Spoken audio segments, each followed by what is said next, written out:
घूम उठी, उसके चेहरे पर एक प्यारी सी मुस्कान आ गई। वह अंततः अपने युवा मास्टर के साथ फिर से लड़ सकती थी। चंपा के चेहरे पर खुशी की मुस्कान देखकर विराट का दिल जोरों से धड़कने लगा। ऐसा लग रहा था कि चंपा की रक्षा करने की उसकी पिछली सोच शायद उसके लिए सबसे अच्छी बात नहीं थी।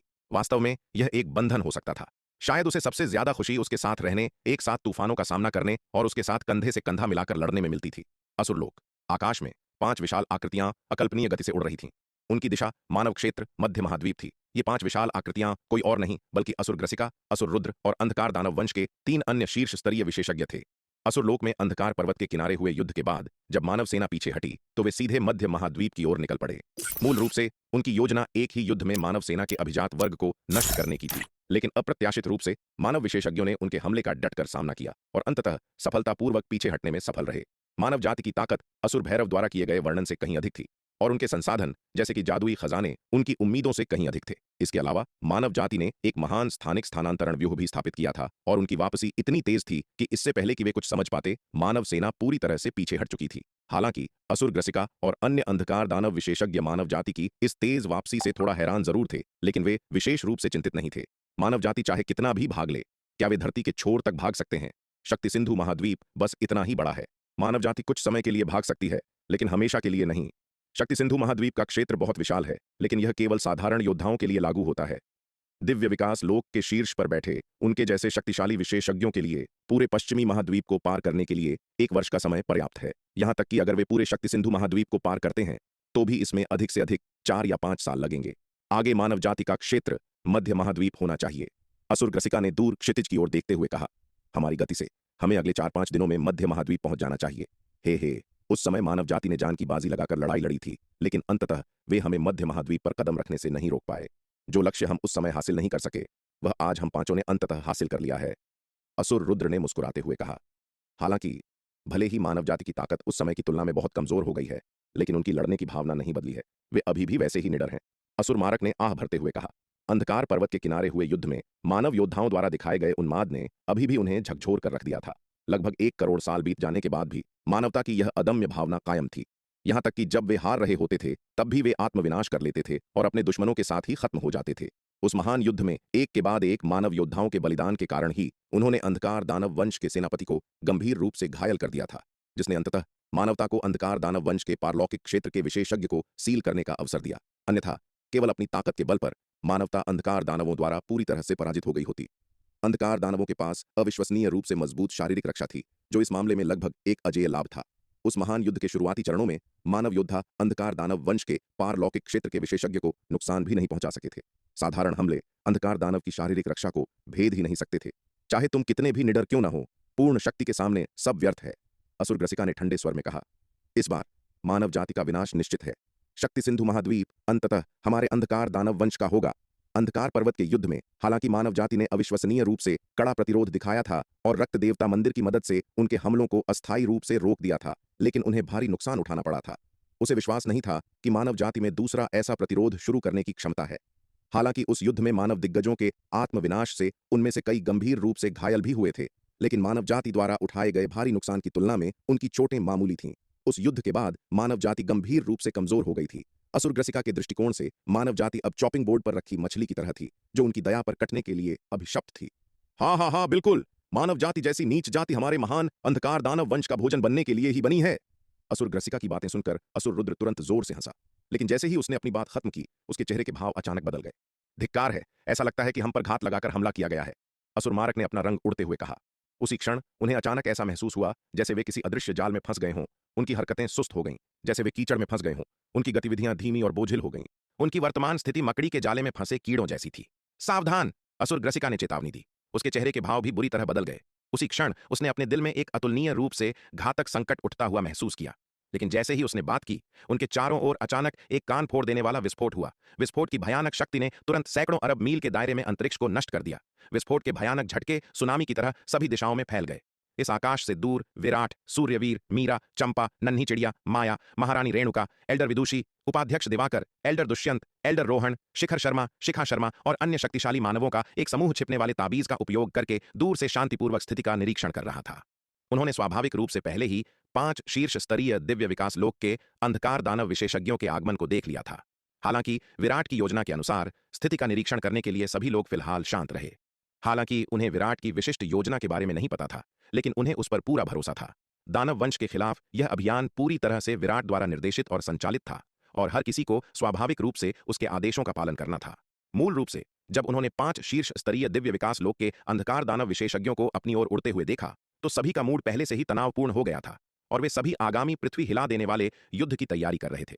हालांकि उन्हें आश्चर्य हुआ कि इससे पहले कि वे कोई कदम उठा पाते, जहां अंधकार दानव विशेषज्ञ मौजूद थे, वहां एक भयानक पृथ्वी को हिला देने वाला विस्फोट हुआ।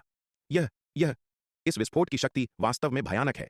विस्फोट की अपार शक्ति को देखकर एल्डर दुष्यंत और अन्य लोगों के गले सूख गए। उन्होंने भारी मन से थूक गटका, उनकी आंखें सदमे से भरी थीं और वे हकलाने लगे।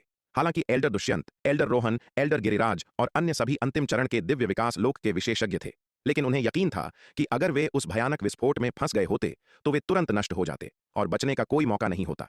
शायद उपाध्यक्ष दिवाकर जैसे शीर्ष स्तर के विशेषज्ञ, जिनका एक पैर दिव्य विकास लोक के शीर्ष पर है, अपने रक्षात्मक जादुई हथियार अर्ध महाविपत्ति लोक दिव्य अस्त्र के साथ जीवित रहने का एक मामूली मौका पा सकते थे। लेकिन उपाध्यक्ष दिवाकर के लिए भी यह जीवित रहने का केवल एक मामूली मौका था। अधिक संभावना यही थी कि वह सीधे उस भयानक विस्फोट में मारे जाते। उन्होंने वास्तव में यह उम्मीद नहीं की थी कि विराट इतनी भयानक योजना बना सकता है। दूर क्षितिज पर अविश्वसनीय रूप से शक्तिशाली विस्फोट देखकर उपाध्यक्ष दिवाकर, एल्डर दुष्यंत, एल्डर रोहन और अन्य दोनों हैरान रह गए और सन्नाटे में आ गए। अंधकार पर्वत के किनारे हुए युद्ध में यदि विराट आरोहण लोक में जाने के लिए एकांतवास में नहीं होता, तो संभवतः उनकी मानव जाति को इतना भारी नुकसान नहीं उठाना पड़ता। लेकिन किस्मत ने एक क्रूर खेल खेला। उन 5 शीर्ष स्तरीय दिव्य विकास लोक के अंधकार दानव विशेषज्ञों का अचानक प्रकट होना ठीक उसी समय हुआ जब विराट एकांतवास में था। सौभाग्य से विराट ने अपनी मां मीरा के पास एक रक्त देवता मंदिर, एक अर्ध महाविपत्ति लोक दिव्य अस्त्र और एक काले सुनहरे रंग का पुतला छोड़ दिया था। इन 2 खजानों के साथ मानव जाति बमुश्किल उन 5 शीर्ष स्तरीय दिव्य विकास लोक के अंधकार दानवों के हमले का सामना कर पाई। अन्यथा मानव जाति का नुकसान और भी अधिक होता, और यह कहना मुश्किल है कि कितने लोग जीवित बचते। सभी तैयार हो जाओ, हमारी योजना के दूसरे चरण के साथ आगे बढ़ो। जैसे ही सभी लोग अभी भी सदमे से उभर रहे थे, विराट की आवाज गूंज उठी। यह सुनकर सभी लोग वास्तविकता में वापस आ गए। दूर हुए विस्फोट को ध्यान से देखते हुए उनके चेहरे गंभीर थे, किसी भी क्षण कार्य करने के लिए तैयार थे। दूर आकाश में जैसे ही विस्फोट के झटके धीरे धीरे कम हुए, बिखरा हुआ अंतरिक्ष धीरे धीरे ठीक होने लगा। चकाचौंध कर देने वाली रोशनी फीकी पड़ गई, जिससे उसके भीतर 5 विशाल आकृतियां दिखाई देने लगीं। इस समय 5 शीर्ष स्तरीय दिव्य विकास लोक के अंधकार दानव विशेषज्ञ अब उतने अभिमानी और उत्साही नहीं थे जितने वे पहले थे। अब जो कुछ बचा था वह केवल अंतहीन अपमान और क्रोध था। इस विस्फोट के बाद सभी 5 शीर्ष स्तरीय दिव्य विकास लोक के अंधकार दानव विशेषज्ञ गंभीर रूप से घायल हो गए थे। इस विस्फोट से उन्हें जो चोटें लगी थीं, वे अंधकार पर्वत के किनारे मानव विशेषज्ञों के आत्मविनाश के कारण लगी चोटों से कहीं अधिक गंभीर थीं।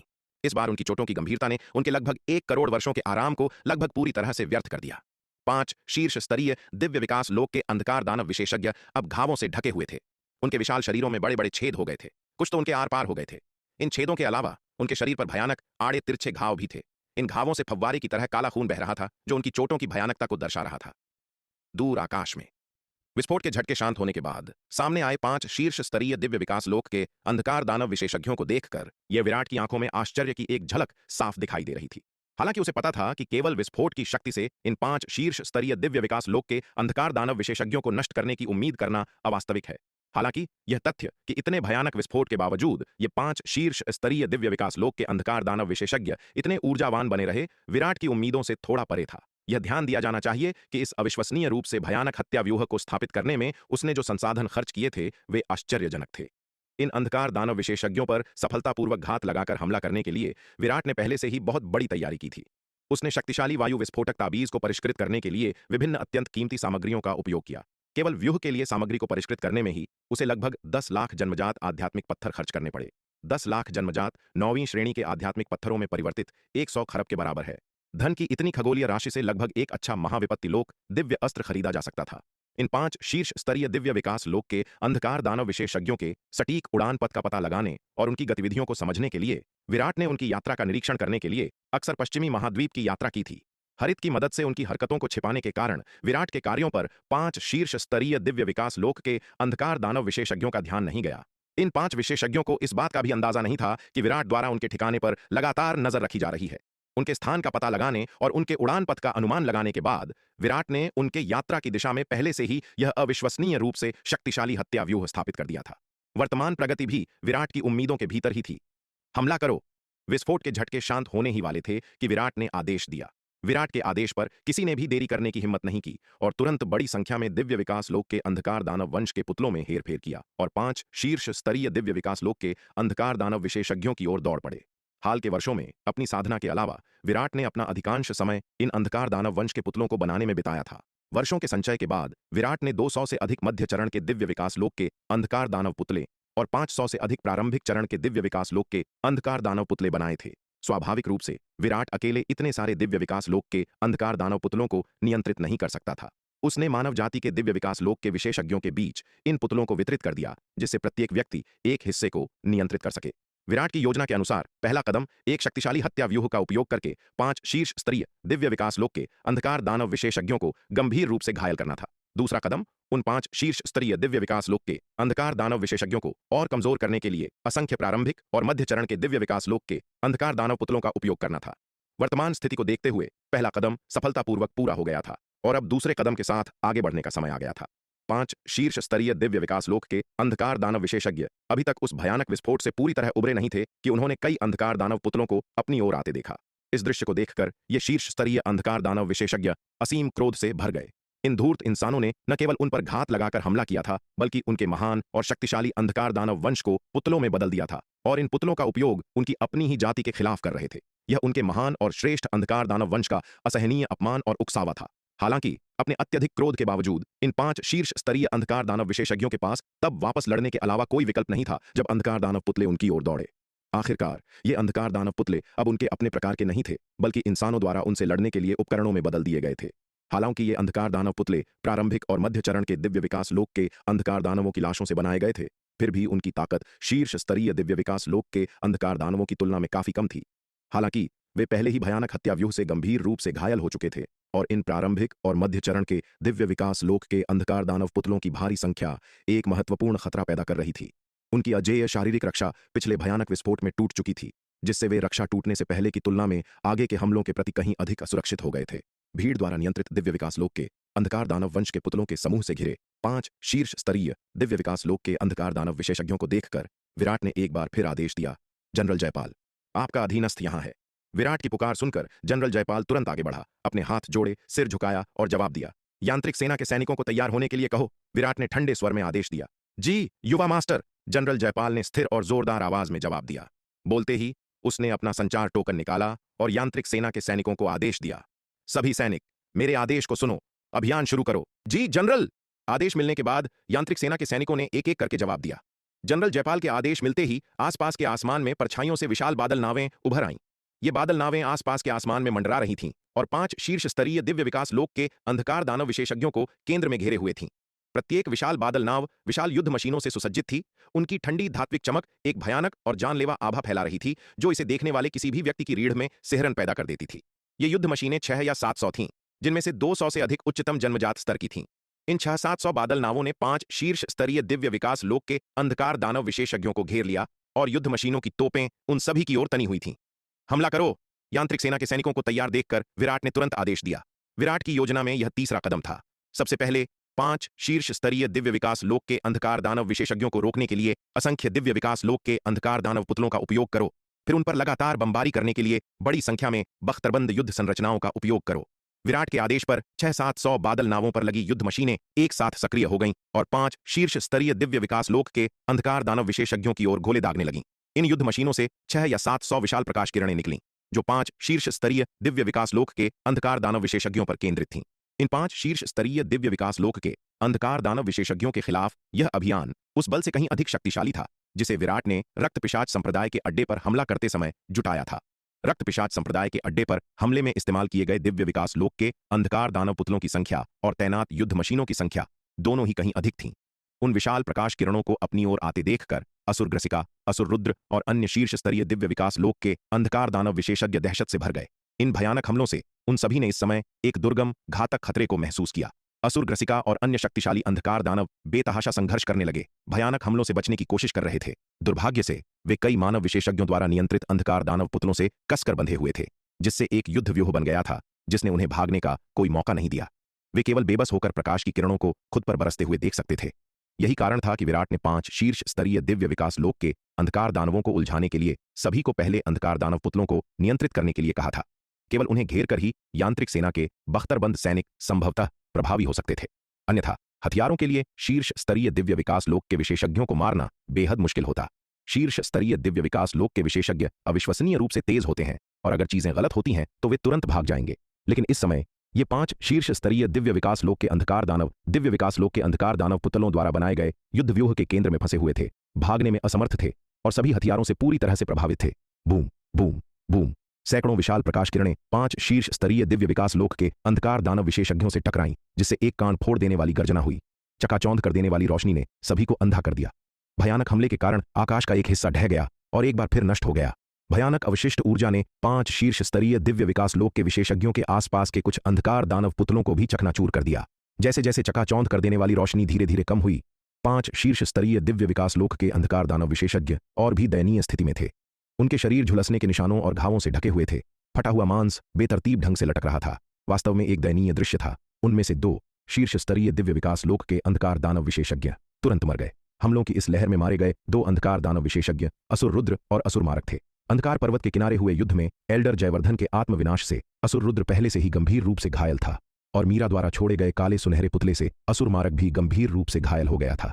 6 महीने की यात्रा के बावजूद वे अभी भी पूरी तरह से ठीक नहीं हुए थे। पहले से ही घायल होने के कारण वे विराट के लगातार और भयानक हमलों के आगे घुटने टेक बैठे और अंततः धमाके में मारे गए। असुर ग्रसिका, असुर हलाहल और असुर संहार हालांकि मरे नहीं थे, लेकिन हमलों की पिछली लहर के बाद वे भी मुश्किल से ही जीवित थे। पीछे हटो, अभी पीछे हटो, असुर ग्रसिका अपनी खून से सनी आंखों से घूरते हुए दहाड़ा। अब तक असुर ग्रसिका समझ चुका था कि इंसानों ने उन्हें मात दे दी है। उसे उम्मीद नहीं थी कि इंसानों के पास इतनी गहरी ताकत और संसाधन होंगे। वह धूर्त असुर भैरव, उसकी इतनी हिम्मत कैसे हुई कि वह उन्हें ऐसे मामले में धोखा दे जिससे वे गलत निर्णय लें और एक पल की लापरवाही में इतनी भारी कीमत चुकाएं और इंसानों द्वारा गंभीर रूप से घायल हो जाएं। असुर रुद्र और असुर मारक को तो सीधे इंसानों ने मार भी डाला था। इस समय असुर ग्रसिका को असुर भैरव से तीव्र घृणा महसूस हुई। इस समय असुर ग्रसिका की यहां और रुकने की हिम्मत नहीं हुई। हमलों की इन 3 लगातार लहरों ने उन्हें पहले ही इतना भारी नुकसान पहुंचाया था और फिर भी मानव दिग्गजों ने आधिकारिक तौर पर खुद को दिखाया भी नहीं था। कौन जानता था कि इंसानों के पास उनके लिए और कितने शक्तिशाली तरीके बाकी थे। यहां रहने का मतलब संभवतः उनका पूर्ण विनाश होगा। असुर रुद्र और असुर मारक को मरा हुआ देखकर उपाध्यक्ष दिवाकर, एल्डर दुष्यंत, एल्डर रोहन और अन्य लोगों की आंखें लाल हो गई थीं। रक्षक जयवर्धन, आपका महान बदला पूरा हो गया है। अब आप शांति से आराम कर सकते हैं। उपाध्यक्ष दिवाकर ने आसमान की ओर देखते हुए आह भरी। अंधकार पर्वत के किनारे हुए युद्ध में एल्डर जयवर्धन असुर रुद्र द्वारा गंभीर रूप से घायल हो गया था और इंसानों के लिए समय निकालने के लिए उसे आत्मविनाश करने के लिए मजबूर होना पड़ा था। अब असुर रुद्र को मरा हुआ देखकर उपाध्यक्ष दिवाकर स्वाभाविक रूप से भावनाओं से भर गए।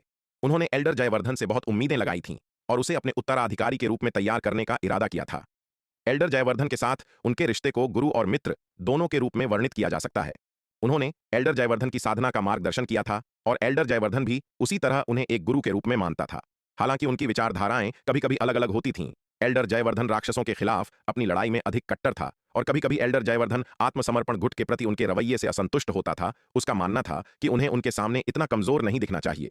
एल्डर जयवर्धन ने कई बार सुझाव दिया था कि उन्हें उन आत्मसमर्पण गुट के कमीनों को सबक सिखाना चाहिए, उन्हें डराना चाहिए और उन्हें अधिक संयमित व्यवहार करने के लिए मजबूर करना चाहिए। हालांकि मानवता के व्यापक हित के लिए उन्होंने एल्डर जयवर्धन के सुझाव को नहीं अपनाया। हालांकि उनके बीच कई तरह के मतभेद थे, लेकिन कुल मिलाकर उनके प्रति एल्डर जयवर्धन का सम्मान अपरिवर्तित रहा और उसने अभी भी उन्हें एक गुरु के रूप में ही माना। इसलिए एल्डर जयवर्धन की मृत्यु से उपाध्यक्ष दिवाकर को गहरा दुख हुआ था, लेकिन दुर्भाग्य से वह उसका बदला लेने में शक्तिहीन थे। दिव्य विकास लोक के इन शीर्ष स्तरीय अंधकार दानव विशेषज्ञों के खिलाफ अपनी रक्षा करने की उनकी क्षमता पहले से ही काफी उल्लेखनीय थी। एल्डर जयवर्धन का बदला लेने के लिए उन्हें मारना तो दूर की बात थी, लेकिन अब वह विराट ही था जिसने एल्डर जयवर्धन का बदला ले लिया था। अपना महान बदला पूरा होते देख उपाध्यक्ष दिवाकर को खुशी, दुख और खेद का मिलाजुला एहसास हुआ। असुर ग्रसिका, असुर हलाहल और असुर संहार को भागने की कोशिश करते देख उपाध्यक्ष दिवाकर की नजरें ठंडी हो गईं और उन्होंने बर्फीले स्वर में कहा, भागने की कोशिश कर रहे हो, सपने देखते रहो। इतना कहकर वह असुर ग्रसिका, असुर हलाहल और असुर संहार की ओर दौड़े। विराट की क्षमताओं को देखने के बाद उपाध्यक्ष दिवाकर को अब कोई चिंता नहीं थी। भले ही वह मर भी जाए, मानव जाति विराट के साथ सुरक्षित रहेगी। मानव जाति की वर्तमान ताकत के साथ उनका होना या न होना समग्र स्थिति के लिए अप्रासंगिक था। वह अब केवल एक अच्छी, संतोषजनक लड़ाई लड़ना चाहते थे ताकि इतने वर्षों की दबी हुई हताशा को बाहर निकाल सकें। इतने वर्षों से उन्होंने मानवता के व्यापक हित के लिए लगन से काम किया था, फिर भी उन्हें लगातार बाधाओं का सामना करना पड़ा। वह स्पष्ट रूप से मध्य महाद्वीप में शेष सबसे मजबूत इंसान थे, लेकिन मानवता की खातिर उन्होंने युद्ध के मैदान में स्वतंत्र रूप से लड़ने की हिम्मत भी नहीं की थी, क्योंकि अगर वह गिर गए तो मानवता खत्म हो जाएगी और रास्ता दिखाने वाले किसी व्यक्ति के बिना दानव संभवतः अग्रिम पंक्तियों को तेजी से पार कर लेंगे, जिससे मानव क्षेत्र का नुकसान होगा और व्यापक पीड़ा होगी। लेकिन अब वह अंततः अपनी सभी चिंताओं को एक तरफ रख सकते थे और अपने दिल की संतुष्टि के लिए लड़ सकते थे, अपने लिए जी सकते थे, क्योंकि अब मानवता के पास उनसे भी अधिक उत्कृष्ट युवा नायक थे और उन्हें अब मानवता के व्यापक हित के बारे में चिंता करने की कोई आवश्यकता नहीं थी। गठबंधन नेता दिवाकर क्या कर रहे हैं? उपाध्यक्ष दिवाकर को 3 शक्तिशाली अंधकार दानवों असुर ग्रसिका, असुर हलाहल और असुर संहार की ओर भागते हुए देखकर विराट हतप्रभ रह गया और थोड़ी लाचारी के साथ बोला। उसने अभी तक आदेश भी नहीं दिया था और उपाध्यक्ष दिवाकर पहले ही अपने दम पर भाग निकले थे। आमतौर पर शांत और संयमित गठबंधन नेता दिवाकर के इस आवेगी व्यवहार ने सच में विराट को आश्चर्यचकित कर दिया। मूल रूप से उसने अपनी योजना के चौथे चरण को लागू करने की योजना बनाई थी, जिसमें मानव विशेषज्ञ व्यक्तिगत रूप से हस्तक्षेप करते, कुछ ऐसा जो विराट ने अंतिम चरण के लिए आरक्षित रखा था। आखिरकार दिव्य विकास लोक के शीर्ष पर एक अंधकार दानव विशेषज्ञ के खिलाफ लड़ना बेहद खतरनाक था। वह मानव विशेषज्ञों के हस्तक्षेप से यथासंभव बचना चाहता था। भले ही हस्तक्षेप करने के लिए मजबूर किया जाए, इसे अंतिम रूप से आरक्षित किया जाना चाहिए। जब दिव्य विकास लोक के शीर्ष पर इन अंधकार दानव विशेषज्ञों को कमजोर करने के लिए अन्य सभी तरीकों का उपयोग किया जा चुका हो। अब जब उपाध्यक्ष दिवाकर आगे बढ़ चुके थे, तो इसने विराट की मूल योजना को कुछ हद तक बाधित कर दिया था। ठीक है, उसने सोचा, चूंकि ऐसी बात है, तो चलिए चौथा और पांचवां कदम एक साथ करते हैं। अगर असुर भैरव द्वारा दी गई जानकारी गलत न होती, तो उनका ऐसा हश्र कभी ना होता। यह देखकर कि उपाध्यक्ष दिवाकर पहले ही आगे बढ़ चुके थे, विराट के पास अपनी योजना बदलने के अलावा कोई विकल्प नहीं था। हाथ हिलाते ही उसके चारों ओर 50 काले सुनहरे पुतले दिखाई दिए। जाओ, दिव्य विकास लोक के शीर्ष पर मौजूद उन 3 अंधकार दानवों को मार डालो। विराट ने 50 काले सुनहरे पुतलों को आदेश दिया। स्वर्ण ड्रैगन अवतार पहले पूर्वी सागर में प्राचीन ड्रैगन महल के खंडहरों से 100 से अधिक काले सुनहरे पुतले वापस लाया था। हरित और अस्त्र निर्माण कार्यशाला की मदद से उनमें से 50 की मरम्मत पहले ही की जा चुकी थी। वास्तव में इन 50 काले सुनहरे पुतलों की मरम्मत का सबसे महत्वपूर्ण काम हरित द्वारा किया गया था। हालांकि आचार्य केशव और अस्त्र निर्माण कार्यशाला के शिल्पकारों ने इन काले सुनहरे पुतलों की संरचना और कार्य सिद्धांतों को पूरी तरह से समझ लिया था, लेकिन उनकी साधना का स्तर बहुत कम था, जिससे इतने उच्च स्तरीय पुतलों की मरम्मत करना बेहद मुश्किल हो गया था। आचार्य केशव और शिल्पकारों द्वारा 1 या 2 काले सुनहरे पुतलों की मरम्मत करने के बाद विराट ने देखा कि उन्होंने बहुत अधिक प्रयास किया है। इसलिए उसने शोध उद्देश्यों के लिए उनके लिए कुछ पुतले छोड़ दिए और बाकी को हरित के पास मरम्मत के लिए वापस ले गया। हरित के लिए इस स्तर के काले सुनहरे पुतले की मरम्मत करना बच्चों का खेल था, बशर्ते उसके पास पर्याप्त सामग्री हो। उसके द्वारा मरम्मत किए गए 50 काले सुनहरे पुतलों में से कम आधे में शीर्ष दिव्य विकास लोक की युद्ध शक्ति थी और उनकी सुरक्षा अविश्वसनीय रूप से मजबूत थी, जिससे उन्हें साधारण शीर्ष दिव्य विकास लोक के विशेषज्ञों पर एक महत्वपूर्ण लाभ मिला। विराट के आदेश के तहत 50 काले सुनहरे पुतले तुरंत असुर ग्रसिका, असुर हलाहल और असुर संहार की ओर दौड़ पड़े। ये देखकर असुर ग्रसिका, असुर हलाहल और असुर संहार के भाव तुरंत बुरी तरह से बदल गए। अंधकार पर्वत के किनारे हुई उनकी लड़ाई में इनमें से केवल एक काले सुनहरे पुतले ने असुर मारक को गंभीर रूप से घायल कर दिया था। वे बहुत अच्छी तरह जानते थे कि इन काले सुनहरे पुतलों की युद्ध शक्ति कितनी भयानक थी और अब पूरे 50 पुतले आ गए थे। 50 काले सुनहरे पुतले आगे बढ़े, जिससे असुर ग्रसिका, असुर हलाहल और असुर संहार की हड्डियों में सिहरन दौड़ गई। उनका दिल बैठ गया। उन्होंने सच में यह उम्मीद नहीं की थी कि मानव जाति के संसाधन और ताकत इतने गहरे होंगे। उन्होंने मूल रूप से सोचा था कि उस लड़ाई के बाद मानव जाति के संसाधन अनिवार्य रूप से समाप्त हो गए थे, अन्यथा असुर भैरव की श्रृंगी दानव सेना इतने सालों तक टिक नहीं पाती। इसके अलावा असुर भैरव के अनुसार उनकी श्रृंगी दानव सेना ने मध्य महाद्वीप की सीमा पर मानव सेना की सुरक्षा को लगभग तोड़ ही दिया था, यहां तक कि वह सीधे मध्य महाद्वीप में भी आगे बढ़ गई थी। केवल हाल के दशकों में मानव शक्ति में अचानक वृद्धि के साथ वे पूरी तरह से हार गए थे और भागने के लिए मजबूर हो गए थे। लेकिन असुर ग्रसिका और अन्य यह नहीं समझ पाए कि अगर मानव जाति के पास अभी भी इतने गहरे संसाधन और ताकत थी, तो उन्होंने अंधकार पर्वत के किनारे की लड़ाई में उनका उपयोग क्यों नहीं किया, इसके बजाय इतनी भारी कीमत चुकाई। क्या ऐसा हो सकता है कि मानवता ने इतनी भारी कीमत केवल उन्हें धोखा देने, उन्हें गुमराह करने और उन्हें अपने जाल में गहराई तक फंसाने के लिए चुकाई हो? असुर ग्रसिका, असुर हलाहल और असुर संहार हालांकि संदेह से भरे हुए थे, लेकिन उनके पास कारणों पर विचार करने का समय नहीं था। उनकी सबसे महत्वपूर्ण चिंता अब जीवित रहना था, इससे पहले कि काले सुनहरे पुतले उन तक पहुंच पाते। असुर ग्रसिका, असुर हलाहल और असुर संहार बेतहाशा बाहरी परिधि की ओर भागे। दुर्भाग्य से वे बड़ी संख्या में दिव्य विकास लोक के अंधकार दानव पुतलों से घिरे हुए थे, जिन्होंने उन्हें कसकर पकड़ रखा था। Boom boom boom. असुर ग्रसिका, असुर हलाहल और असुर संहार के लगातार हमलों के तहत दिव्य विकास लोक के अंधकार दानव पुतले उड़ गए। कुछ तो मौके पर ही नष्ट हो गए। शीर्ष दिव्य विकास लोक के इन 3 अंधकार दानव विशेषज्ञों के हताश होने पर 50 या 60 प्रारंभिक चरण के दिव्य विकास लोक के अंधकार दानव पुतले और 20 या 30 मध्य चरण के दिव्य विकास लोक के अंधकार दानव पुतले कुछ ही समय में नष्ट हो गए। हालांकि जब वे इन अंधकार दानव पुतलों से लड़ रहे थे, काले सुनहरे पुतलों ने अवसर का लाभ उठाते हुए तेजी से उनके पास पहुंच गए।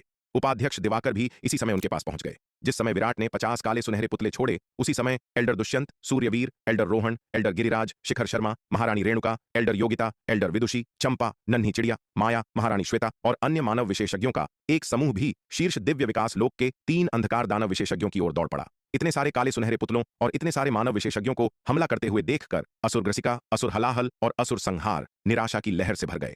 काले सुनहरे पुतलों और मानव विशेषज्ञों द्वारा इतनी बड़ी घेराबंदी का सामना करते हुए भले ही वे अपने चरम पर हों, वे शायद इसका सामना करने में सक्षम नहीं होते। अब तो बात ही छोड़िए, कई लहरों के हमलों के बाद वे गंभीर रूप से घायल थे और बमुश्किल अपने जीवन से चिपके हुए थे।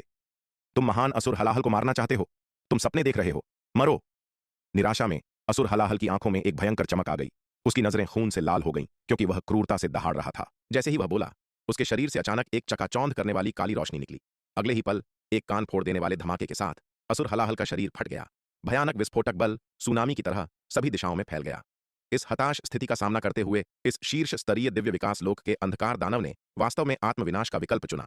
शीर्ष स्तरीय दिव्य विकास लोक के अंधकार दानव का आत्मविनाश अविश्वसनीय रूप से शक्तिशाली था। एक ही पल में उस क्षेत्र का अंतरिक्ष नष्ट हो गया और ढह गया। यह देखकर सभी ने अपने अंधकार दानव पुतलों में हेरफेर किया और भयानक ऊर्जा के झटके का सामना करने के लिए मिलकर काम किया। उनके प्रयासों के बाद वे अंततः अविश्वसनीय रूप से शक्तिशाली सदमे की लहर को रोकने में कामयाब रहे। हालांकि उन्हें जो कीमत चुकानी पड़ी वह काफी भारी थी। दिव्य विकास लोक के प्रारंभिक चरण के 100 अंधकार दानव पुतले नष्ट हो गए और दिव्य विकास लोक के मध्य चरण के लगभग 50 अंधकार दानव पुतले भी नष्ट हो गए। यहां तक कि अविश्वसनीय रूप से मजबूत काले सुनहरे पुतले भी भयानक विस्फोटक बल द्वारा 10 बार नष्ट कर दिए गए थे। सौभाग्य से इन अंधकार दानव पुतलों और दिव्य विकास लोक के काले सुनहरे पुतलों ने अधिकांश विस्फोटक बल को अवशोषित कर लिया, इसलिए मानव विशेषज्ञों को कोई नुकसान नहीं हुआ। हालांकि असुर हलाहल के इस कदम से सभी लोग हैरान भी थे। उन्हें उम्मीद नहीं थी कि दिव्य विकास लोक के शीर्ष पर एक अंधकार दानव विशेषज्ञ आत्मविनाश का विकल्प चुनेगा। यहां तक कि उपाध्यक्ष दिवाकर ने भी एक पल के लिए लापरवाही से काम करने की हिम्मत नहीं की।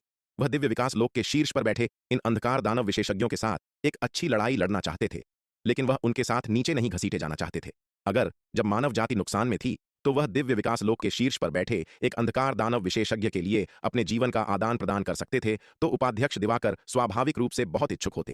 लेकिन अब जब मानव जाति का पलड़ा भारी है, उपाध्यक्ष दिवाकर का ऐसे नुकसानदेह सौदे में शामिल होने का कोई इरादा नहीं है। वर्तमान स्थिति को देखते हुए ये 3 शीर्ष स्तरीय दिव्य विकास लोक के अंधकार दानव व्यावहारिक रूप से मरने वाले हैं, तो उन्हें अपनी जान जोखिम में क्यों डालनी चाहिए? असुर हल्लाहल के आत्मविनाश के बाद समूह आगे बढ़ने से झिझक रहा था। इसके बजाय उन्होंने असुर ग्रसिका और असुर संहार पर हमला करने के लिए अपने अंधकार दानव पुतलों को नियंत्रित किया। हालांकि असुर हलाहल के आत्मविनाश के परिणाम स्वरूप मानव पक्ष के 100 से अधिक प्रारंभिक चरण के दिव्य विकास लोक के अंधकार दानव पुतले, लगभग 50 मध्य चरण के दिव्य विकास लोक के अंधकार दानव पुतले और 10 काले सुनहरे पुतले नष्ट हो गए थे और कई अन्य लोगों को अलग अलग स्तर का नुकसान हुआ था। 300 से अधिक प्रारंभिक चरण के दिव्य विकास लोक के अंधकार दानव पुतले, 100 से अधिक मध्य चरण के दिव्य विकास लोक के अंधकार दानव पुतले और 30 से अधिक काले सुनहरे पुतले अपेक्षाकृत सुरक्षित रहे। असुर ग्रसिका और असुर संहार के लिए, जो दोनों ही गंभीर रूप से घायल थे और बमुश्किल जीवित बचे थे, पुतलों के इतने भारी हमले के खिलाफ टिके रहना अविश्वसनीय रूप से कठिन था। असुर ग्रसिका, यह तुम्हारे ऊपर है कि तुम हमारा बदला लो। यह देखकर कि भागना असंभव है और बचने की कोई उम्मीद नहीं है, असुर संहार की आंखों में एक दृढ़ चमक आ गई और वह असुर ग्रसिका की ओर मुड़ी। इतना कहकर असुर संहार ने अपनी जादुई शक्ति को उलट दिया और एक कान फोड़ देने वाली दहाड़ के साथ उसका शरीर फट गया। इस हताश स्थिति का सामना करते हुए असुर संहार ने आत्मविनाश का विकल्प चुना। उसके आत्मविनाश की भयानक अवशिष्ट ऊर्जा सभी दिशाओं में फैल गई। उस पर हमला करने वाले अंधकार दानव पुतले और काले सुनहरे पुतले अपार विस्फोटक शक्ति के कारण टुकड़े टुकड़े हो गए और नष्ट हो गए। असुर संहार के आत्मविनाश के परिणाम स्वरूप मानव पक्ष को 100 से अधिक प्रारंभिक चरण के दिव्य विकास लोक के अंधकार दानव पुतलों और 50 से अधिक मध्य चरण के दिव्य विकास लोक के अंधकार दानव पुतलों का नुकसान हुआ। लगभग 10 और काले सुनहरे पुतले भी नष्ट हो गए। असुर संहार के आत्मविनाश से घेरे में बनी जगह का फायदा उठाते हुए असुर ग्रसिका बेतहाशा बाहरी परिधि की ओर भागा। जीवित रहने का यह उसका एकमात्र मौका था, अन्यथा एक बार जब मानव विशेषज्ञ फिर से एकजुट हो जाते तो वह निश्चित रूप से मारा जाता। तुम दुष्ट, तुम कहां जाने की सोच रहे हो? असुर ग्रसिका को भागने की कोशिश करते देख सभी गुस्से में चिल्लाए। दुर्भाग्य से उनके द्वारा नियंत्रित किए गए अंधकार दानव पुतले असुर संहार के आत्मविनाश के प्रभाव से भारी नुकसान का सामना कर चुके थे और अस्थायी रूप से घेराबंदी करने में असमर्थ थे। इसके अलावा असुर संहार के आत्मविनाश के दौरान वे बहुत करीब जाने की हिम्मत नहीं कर पाए थे, कहीं ऐसा न हो कि वे भी झटके में मारे जाएं। अब असुर ग्रसिका की घेराबंदी टूट गई थी। एक पूर्ण घेरा बनाने में असमर्थ थे और असुर ग्रसिका ने भागने के अवसर का लाभ उठाया। लेकिन आज अंततः असुर ग्रसिका को गंभीर रूप से घायल करने के बाद वे उसे यूं ही भागते हुए नहीं देखने वाले थे। तुरंत उपाध्यक्ष दिवाकर, एल्डर दुष्यंत, सूर्यवीर, शिखर शर्मा, महारानी रेणुका, एल्डर योगिता, चंपा, नन्ही चिड़िया और माया ने असुर ग्रसिका का पीछा किया। हालांकि यद्यपि असुर ग्रसिका गंभीर रूप से घायल था और बमुश्किल जीवित था, फिर भी वह एक शीर्ष दिव्य विकास लोक का विशेषज्ञ था। उसकी उड़ान की गति एल्डर दुष्यंत, एल्डर रोहन और अन्य मार्शल कलाकारों से कहीं अधिक थी, जो हाल ही में अंतिम दिव्य विकास लोक में पहुंचे थे। समूह ने कुछ देर पीछा किया, लेकिन उनके बीच की दूरी बढ़ती ही गई और असुर ग्रसिका धीरे धीरे उन्हें पीछे छोड़ गया। केवल मुट्ठी भर लोग, जिनमें शिखर शर्मा, उपाध्यक्ष दिवाकर, चंपा, नन्ही चिड़िया और माया शामिल थे, असुर ग्रसिका के साथ तालमेल बिठा पाए। उनमें से शिखर शर्मा सबसे तेज थे। अंतिम दिव्य विकास लोक में प्रवेश करने के बाद शिखर शर्मा की ताकत पहले से ही एक शीर्ष दिव्य विकास लोक विशेषज्ञ के बराबर थी। इसके अलावा उसने दक्षिणी महाद्वीप में 22वें स्तर के तलवार संकल्प अभ्यास व्यूह का उपयोग करके साधना में कई महीने बिताए थे और विराट के अथक निवेश के साथ उसका क्षेत्र बहुत तेजी से स्थिर हो गया था। अब शिखर शर्मा की ताकत एक शीर्ष स्तरीय दिव्य विकास लोक विशेषज्ञ के बराबर थी। जितने समय में एक कप चाय बनती है, उतने समय में ही शिखर शर्मा असुर ग्रसिका तक पहुंच गए। वूश! शिखर शर्मा ने बैंगनी मेघ स्वर्ण तलवार को लहराते हुए लोकाकाश महाविकास तलवार कला का प्रयोग किया और असुर ग्रसिका की ओर वार किया। जब शिखर शर्मा दक्षिणी महाद्वीप पहुंचे थे, तो विराट ने हरित से उन्हें लोकाकाश महाविकास तलवार कला सिखाने को कहा था। शिखर शर्मा की शक्ति और मार्शल आर्ट की योग्यता के साथ उन्होंने पहले स्तर के 14वें रूप में जल्दी ही महारत हासिल कर ली। शिखर शर्मा के तलवार के वार ने एक भयंकर तेज रोशनी निकाली, जो आकाश को चीरते हुए अंतरिक्ष को 2 हिस्सों में बांट गई। अद्वितीय तलवार की रोशनी ने सीधे असुर ग्रसिका पर प्रहार किया। हालांकि असुर ग्रसिका ने शिखर शर्मा के हमले को देखा, लेकिन वह यह देखकर चकित रह गया कि वह इससे बच नहीं पा रहा था। बूम! एक कान फाड़ देने वाली गर्जना गूंज उठी।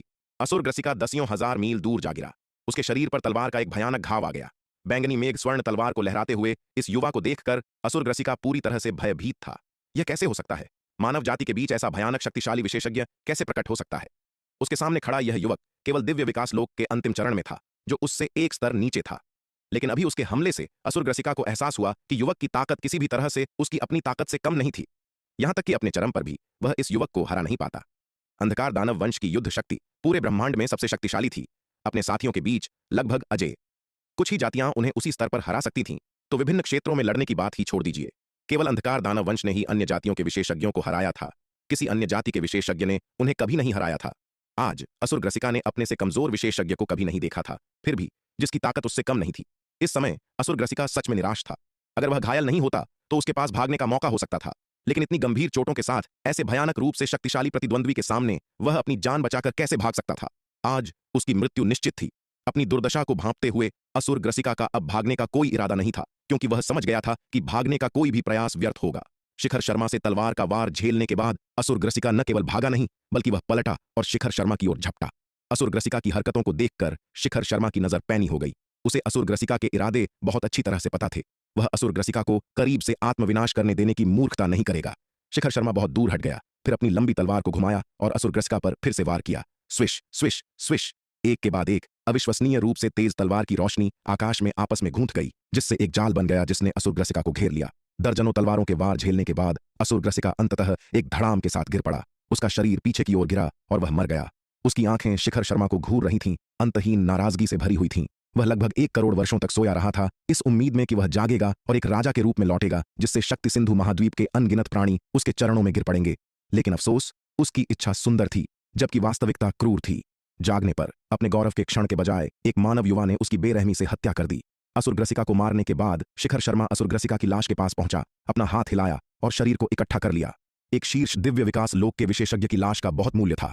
इस लड़ाई में असुर ग्रसिका की लाश संभवतः एक शीर्ष दिव्य विकास लोक के अंधकार दानव की सबसे अच्छी संरक्षित लाश थी। असुर हलाहल और असुर संहार अपने आत्मविनाश में मर गए, कोई लाश नहीं छोड़ी, जबकि असुर रुद्र और असुर मारक के शरीर युद्ध हथियारों के हमलों की दूसरी लहर में लगभग पूरी तरह से टुकड़ों में उड़ गए थे, जिससे उनका कोई उपयोग नहीं रह गया था। अंतिम दिव्य विकास लोक के अंधकार दानव की एकमात्र अपेक्षाकृत अच्छी तरह से संरक्षित लाश वास्तव में असुर ग्रसिका की थी, जिसे उसने मारा था। दिव्य विकास लोक के शीर्ष पर इस अंधकार दानव की लाश का ही उपयोग एक पुतले में परिष्कृत किए जाने में था। शिखर शर्मा द्वारा असुर ग्रसिका को मारने के बाद उपाध्यक्ष दिवाकर, चंपा, नन्ही चिड़िया और माया आ पहुंचे। उन्होंने दूर से शिखर शर्मा और असुर ग्रसिका के बीच की लड़ाई देखी थी। उपाध्यक्ष दिवाकर ने शिखर शर्मा की ओर देखा, अभी भी पूरी तरह से सदमे में थे। उन्हें कभी उम्मीद नहीं थी कि विराट का तीसरा अवतार इतना शक्तिशाली होगा। उपाध्यक्ष दिवाकर को स्वाभाविक रूप से शिखर शर्मा की पहचान पता थी। उन्होंने पूर्वी महाद्वीप में सीमा दर्रा पर शिखर शर्मा और सम्राट शेरा के बीच महान युद्ध का निरीक्षण करने के लिए एक दिव्य चेतना अवतार भी भेजा था। हालांकि जबकि उस समय शिखर शर्मा की ताकत काफी थी, लेकिन यह अब की तुलना में कहीं भी नहीं थी। केवल कुछ ही दशकों में उसकी ताकत इतनी नाटकीय रूप से बढ़ गई है, जो वास्तव में आश्चर्यजनक है। वह वास्तव में विराट के अवतार के रूप में अपनी प्रतिष्ठा पर खरा उतरता है। उसकी मार्शल आर्ट प्रतिभा विराट के अलावा किसी और से बेजोड़ है। इसके अलावा उन्होंने अभी देखा था कि शिखर शर्मा के हाथ में लंबी तलवार का जादुई हथियार भी एक महाविपत्तिलोक दिव्य अस्त्र प्रतीत होता था। वर्तमान में दांव संघ में ऐसे कई मार्शल कलाकार हैं जिनके पास अर्ध महाविपत्तिलोक दिव्य अस्त्र है और हर कोई इसकी शक्ति से परिचित है। अकेले अर्ध महाविपत्तिलोक दिव्य अस्त्र इतनी भयानक शक्ति नहीं छोड़ सकता। माया शिखर शर्मा के पास पहुंची। उसकी नजर उस पर गई। उसकी आंखों में अविश्वास भरा हुआ था। विराट का यह अवतार वास्तव में इतना भयानक शक्तिशाली था। यह वास्तव में अविश्वसनीय था। माया ने पहले भी विराट के कई अवतारों की शक्ति देखी थी। शिखर शर्मा के दक्षिणी महाद्वीप आने से पहले विराट का सबसे मजबूत अवतार उसका स्वर्ण ड्रैगन अवतार था। हालांकि वह उससे ज्यादा मजबूत था, लेकिन स्वर्ण ड्रैगन अवतार की ताकत सीमित थी। अन्य साधनों के बिना उसे हराने के लिए काफी प्रयास करने की आवश्यकता होती। हालांकि विराट के इस तीसरे अवतार का सामना करते हुए माया को लगा कि वह शायद उसके खिलाफ 10 चालें भी नहीं टिक पाएगी। दिव्य विकास लोक के शीर्ष पर मौजूद यह अंधकार दानव मेरे द्वारा मारा गया है। चलो वापस चलते हैं, शिखर शर्मा ने समूह पर नजर डालते हुए कहा। माया की अजीब नजरों से देखे जाने पर वह बेहद असहज महसूस कर रहा था। हालांकि शिखर शर्मा विराट का तीसरा अवतार था, लेकिन उनके दिमाग अब जुड़े हुए नहीं थे और उनके व्यक्तित्व बहुत अलग थे। वह स्वाभाविक रूप से माया और नन्ही चिड़िया के साथ विराट की तरह सहज और तनाव मुक्त नहीं हो सकता था। विशेष रूप से माया, जिसने उसके साथ अपनी बातचीत में बहुत कम संयम दिखाया, जिससे शिखर शर्मा को अत्यधिक दबाव महसूस हुआ। वह अपने मूल स्वरूप विराट से अलग था। विराट के आसपास कई महिलाएं थीं और वह माया के साथ खेलने का आदी था, इसलिए वह पहले से ही माया की कुछ हरकतों का आदी था। लेकिन शिखर शर्मा के साथ केवल शिखा शर्मा थीं और वह उनके प्रति अत्यधिक समर्पित था। अपने दिल में किसी दूसरी महिला को स्वीकार करने में असमर्थ था। इसके अलावा वह चिंतित था कि माया के बेलगाम कार्यों से शिखा शर्मा गलतफहमी में पड़ सकती है। इसलिए दक्षिणी महाद्वीप पहुंचने के बाद से शिखर शर्मा किसी भी अजीब स्थिति से बचने के लिए माया के साथ अकेले रहने से बचता रहा था। खैर, हमें वापस जाना चाहिए, उपाध्यक्ष दिवाकर ने सिर हिलाया और मुस्कुराते हुए कहा। साथ ही दांववादी शिखर शर्मा ने दिव्य विकास लोक के शीर्ष पर बैठे इस अंधकार दानव वंश के विशेषज्ञ को मार गिराया, जो हमारी मानव जाति के लिए एक बड़ी उपलब्धि है। फिर उपाध्यक्ष दिवाकर और शिखर शर्मा मुड़े और उसी रास्ते लौट गए जिस रास्ते से वे आए थे। हालांकि माया और नन्ही चिड़िया को वापस जाने की कोई जल्दी नहीं थी। वे शिखर शर्मा की जाती हुई आकृति को देखते रहे और उसके बारे में कानाफूसी करने और टिप्पणी करने लगे। नीलिमा, क्या तुम्हें नहीं लगता कि विराट का अवतार थोड़ा अजीब है? माया ने शिखर शर्मा की जाती हुई आकृति को देखते हुए पूछा। अरे, विराट खुद थोड़ा अजीब है। उसके अवतार के अजीब होने में क्या अजीब बात है? नन्ही चिड़िया ने अपने पंख फड़फड़ाए और उपेक्षापूर्वक कहा। ओह, तुम सही कह रही हो। माया नन्ही चिड़िया की बात सुनकर पूरे दिल से सहमत हो गई। तुम दोनों बकवास मत करो। युवा मास्टर के अवतार का व्यक्तित्व उनसे इतना अलग होने का कारण यह है कि इसके विकास के दौरान कुछ गलत हो गया था, जिसके कारण इसका एक स्वतंत्र व्यक्तित्व बन गया। इस समय पास ही खड़ी चंपा ने दोनों की बातें सुनकर कुछ असंतोष के साथ कहा। नीलिमा और माया वास्तव में बहुत आगे जा रही थीं। युवा मास्टर के पीठ पीछे उनके बारे में इस तरह बात कर रही थीं, जिससे चंपा को बहुत बुरा लगा। हे दीदी चंपा, हम बस मजाक कर रहे थे, इसे गंभीरता से मत लो। नन्ही चिड़िया ने चंपा की बात सुनकर जल्दी से सफाई दी। हालांकि नन्ही चिड़िया और चंपा के बीच अच्छे संबंध थे, लेकिन उनके रक्तवंश के दमन के कारण यह अनजाने में चंपा के प्रति भय महसूस करती थी। यहां तक कि विराट का सामना करते हुए भी उसे डर नहीं लगा था, क्योंकि भले ही इसने विराट को क्रोधित किया हो, अधिक से अधिक उसे केवल मार खानी पड़ेगी। लेकिन चंपा का सामना करते समय अपने रक्तवंश के दमन के कारण उसने चंपा के सामने अपमान दिखाने की हिम्मत नहीं की, और वह उसे नाराज तो बिल्कुल नहीं करना चाहती थी। चलो जल्दी वापस चलते हैं। क्या होगा अगर विराट हमें वापस लौटता हुआ न देखे और चिंतित हो जाए और इसके बजाय हमें ढूंढने आ जाए? माया ने जल्दी से विषय बदल दिया। वह भी थोड़ी चिंतित थी कि चंपा विराट को वह बताएगी जो उसने कहा था, जिससे उसकी नाराजगी और बढ़ जाएगी और उसे एक और मार पड़ेगी। हालांकि उसकी ताकत विराट के असली रूप से ज्यादा थी, लेकिन विराट के पास उससे निपटने के बहुत सारे तरीके थे। अगर वह विरोध नहीं करती जब विराट उससे निपट रहा होता तो ठीक होता, लेकिन अगर उसने विरोध करने की हिम्मत की तो उसे निश्चित रूप से और भी बुरी तरह पीटा जाता। हालांकि चंपा लोगों के पीठ पीछे चुगली करने वाली नहीं थी, लेकिन विराट की बात आने पर वह कभी कभी इतनी परवाह नहीं करती थी। जब उपाध्यक्ष दिवाकर और शिखर शर्मा लौटे और दूसरों के साथ शामिल हुए, तो वे यह जानकर बहुत खुश हुए कि भागे हुए शीर्ष स्तरीय दिव्य विकास लोक के अंधकार दानव को शिखर शर्मा ने मार डाला था। यह युद्ध मानव जाति के लिए एक शानदार जीत थी। हमला करने वाले 5 शीर्ष स्तरीय दिव्य विकास लोक के अंधकार दानव पूरी तरह से मिटा दिए गए, एक भी नहीं बचा। दूसरी ओर मानव पक्ष को कोई नुकसान नहीं हुआ, केवल कुछ 100 दिव्य विकास लोक के अंधकार दानव पुतले और 20 से अधिक काले सुनहरे पुतले खोए। जहां उपाध्यक्ष Diwakar, Elder Dushyant, Elder Giriraj, Elder Rohan और अन्य लोग इस जबरदस्त उपलब्धि से खुश थे, वहीं वे खेद की चुभन महसूस करने से खुद को रोक नहीं पाए। विराट की भागीदारी के बिना और उसके साथ युद्ध के परिणाम में अंतर वास्तव में बहुत बड़ा था। अंधकार पर्वत के किनारे युद्ध में उन्हें भारी नुकसान हुआ था, क्योंकि विराट आरोहण लोक में जाने के लिए एकांतवास में था। उन्होंने पर्याप्त समय निकालने के लिए भारी कीमत चुकाई थी, लेकिन इस लड़ाई में विराट की भागीदारी और नेतृत्व के साथ उन्होंने एक भी सैनिक खोए बिना सभी 5 शीर्ष स्तरीय दिव्य विकास लोक के अंधकार दानव विशेषज्ञों को नष्ट कर दिया था। जहां विराट महान जीत से प्रसन्न था, वहीं जब उसने खर्च किए गए संसाधनों का हिसाब लगाया तो उसे दिल में दर्द महसूस हुआ। इस युद्ध में उसने जो संसाधन खर्च किए थे वे बहुत बड़े थे, अकेले लगभग 300 प्रारंभिक चरण के दिव्य विकास लोक के अंधकार दानव वंश के पुतले खो गए थे। साथ ही 100 से अधिक मध्य चरण के दिव्य विकास लोक के अंधकार दानव वंश के पुतले भी, 20 से अधिक काले सुनहरे पुतले भी नष्ट हो गए थे। जहां तक हत्या के व्यूह और युद्ध के हथियारों को स्थापित करने में खर्च किए गए जन्मजात आध्यात्मिक पत्थरों की बात है, तो उनकी मात्रा खगोलीय थी। युद्ध में अधिकांश जन्मजात आध्यात्मिक पत्थरों और दिव्य विकास लोक में अंधकार दानवों की लाशों से बने पुतलों का उपभोग किया गया था, जिन्हें स्वर्ण ड्रैगन अवतार पूर्वी सागर में प्राचीन ड्रैगन महल के खंडहरों से वापस लाया था। हालांकि इस भारी खर्च ने विराट को दुख पहुंचाया, फिर भी वह परिणामों से बहुत संतुष्ट था। न केवल उन्होंने 5 शीर्ष दिव्य विकास लोक के अंधकार दानवों को नष्ट कर दिया था, बल्कि सबसे महत्वपूर्ण बात यह थी कि उनके मानव पक्ष में कोई हताहत नहीं हुआ था। हमने इतनी बड़ी जीत हासिल की है, वापस जाने पर हमें एक भव्य जश्न मनाना चाहिए, एल्डर दुष्यंत ने मुस्कुराते हुए कहा। हमें निश्चित रूप से जश्न मनाना चाहिए, उपाध्यक्ष दिवाकर ने सिर हिलाया और मुस्कुराते हुए कहा।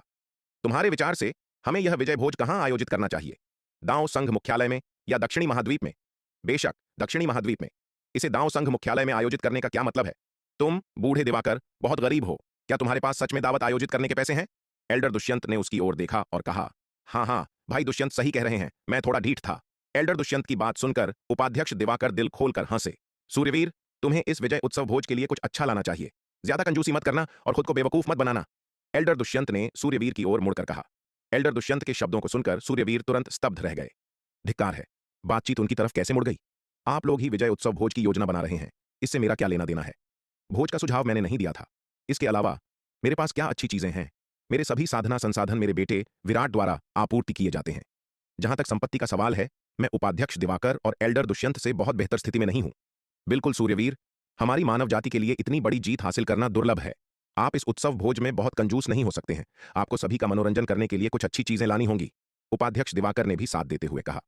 हाँ सूर्यवीर, अब सब आप पर ही निर्भर है, सभी के सामने खुद को शर्मिंदा मत करना, एल्डर दुष्यंत ने कहा। इन दोनों को एक साथ गाते देख सूर्यवीर का चेहरा काला पड़ गया। धिक्कार है, ये दोनों बेशरम बूढ़े कमीने सच में सोचते हैं कि वह एक मूर्ख है, उसे ठगने की इतनी कोशिश कर रहे हैं। तुम दोनों बूढ़े कमीने सच में, क्या सूर्यवीर कंजूस इंसान है? हर कोई जानता है कि दांव संघ में सूर्यवीर सबसे उदार व्यक्ति है। इसी समय एल्डर गिरिराज भी आगे आए, उपाध्यक्ष दिवाकर और एल्डर दुष्यंत को घूरते हुए। वह सूर्यवीर की ओर मुड़े और बोले, सूर्यवीर, कुछ अच्छा लाओ, इन दोनों बूढ़े कमीनों को चकाचौंध कर दो और देखो कि क्या वे फिर से इस तरह तुम पर सवाल उठाने की हिम्मत करते हैं। Elder Rohan, Elder Yashpal, Elder Damodar और अन्य लोगों ने भी उनका समर्थन किया। इन बेशरम बूढ़े कमीनों को एक साथ गाते और उनकी इतनी तारीफ करते देख सूर्यवीर बहुत खफा हुए, लेकिन इस स्थिति में वह थोड़े असमंजस में थे। इन बूढ़े लोगों ने मंच तो तैयार कर ही दिया था, इतने लोगों के सामने वह सीधे मना भी नहीं कर सकते थे, वह बहुत शर्मनाक होता।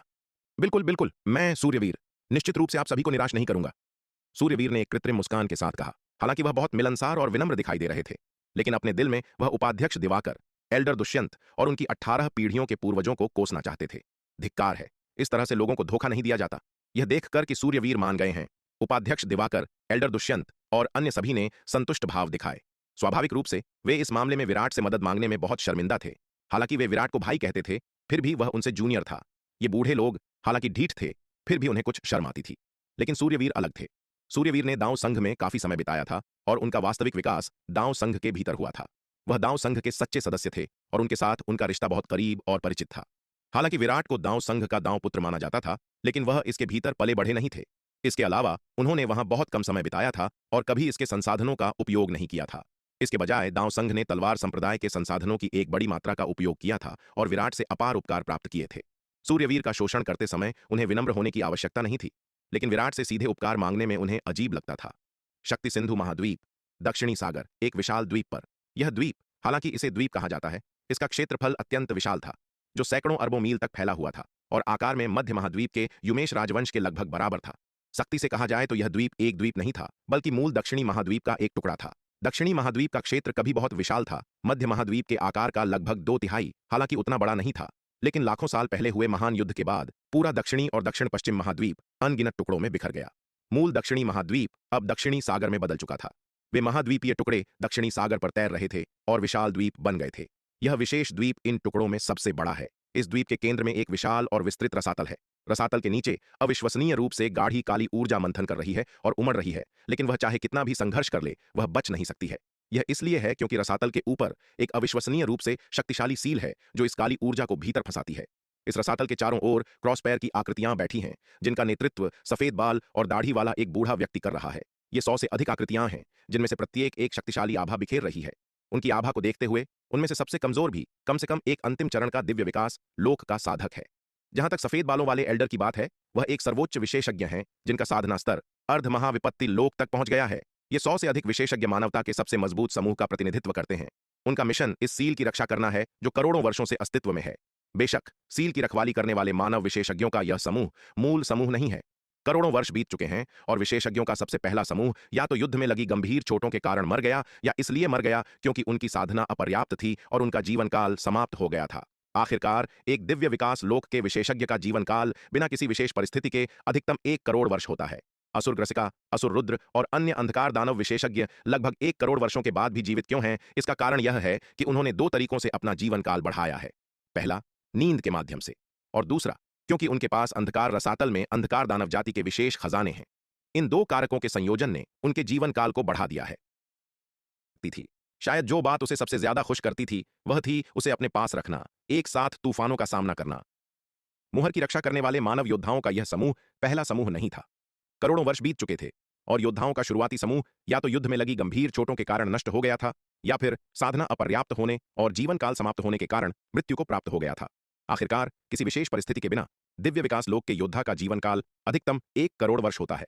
यही कारण है कि असुर ग्रसिका, असुर रुद्र और अन्य अंधकार दानव योद्धा लगभग 1 करोड़ वर्ष बीत जाने के बाद भी जीवित हैं, क्योंकि उन्होंने 2 तरीकों से अपना जीवन काल बढ़ाया था। पहला, गहरी नींद के माध्यम से, और दूसरा क्योंकि उनके पास अंधकार रसातल में अंधकार दानव वंश के विशेष खजाने थे। इन दोनों कारकों के संयोजन ने उनके जीवन काल को बढ़ा दिया था। इस मोहर की रक्षा करने वाले शक्तिशाली मानव योद्धा स्वाभाविक रूप से गहरी नींद में नहीं जा सकते थे। वास्तव में मानव रक्षकों की कई पीढ़ियां इस उद्देश्य के लिए यहां रह चुकी थीं। यहां तक कि सबसे बुजुर्ग सफेद बालों वाले एल्डर भी केवल दूसरी पीढ़ी के रक्षक थे, पहली पीढ़ी के नहीं। पहली पीढ़ी के रक्षक समय की नदी में बहुत पहले ही विलुप्त हो चुके थे। रसातल के चारों ओर सैकड़ों शक्तिशाली मानव योद्धा फैले हुए थे, जिनमें से प्रत्येक अपने अपने स्थान की रक्षा कर रहा था। अचानक सफेद बालों वाले एल्डर ने अपनी आंखें खोलीं, पश्चिमी आकाश की ओर देखा और उनका भाव तुरंत गंभीर हो गया। कुछ हो रहा है, सभी सावधान और सतर्क रहें। सफेद बालों वाले एल्डर ने क्षितिज पर तेजी से आते एक काले बादल को घूरा। उनका चेहरा बेहद गंभीर था। जिस चीज का उन्हें डर था वह आखिरकार आ ही गई थी। दक्षिणी महाद्वीप। शक्तिशाली मानवों का एक समूह स्थानिक स्थानांतरण व्यूह के माध्यम से दक्षिणी महाद्वीप में पहुंचा था और अपनी पिछली महान जीत का जश्न मनाने के लिए एक भव्य दावत का आयोजन कर रहा था। इसी समय उपाध्यक्ष दिवाकर ने अचानक एक संचार टोकन निकाला, अपनी दिव्य चेतना से उसे परखा और उसके भीतर का संदेश पढ़ा। यह ठीक नहीं है। संदेश पढ़ने के बाद उपाध्यक्ष दिवाकर के चेहरे का रंग उड़ गया और वह अचानक अपनी सीट से खड़े हो गए। दिवाकर जी, क्या हुआ? यह देखकर एल्डर दुष्यंत और अन्य लोगों ने उपाध्यक्ष दिवाकर की ओर देखा और बड़ी उलझन के साथ पूछा। उन्होंने उपाध्यक्ष दिवाकर को पहले कभी इतना परेशान नहीं देखा था। दांव संघ के सम्मानित उपाध्यक्ष को इतना घबराने का क्या कारण हो सकता था?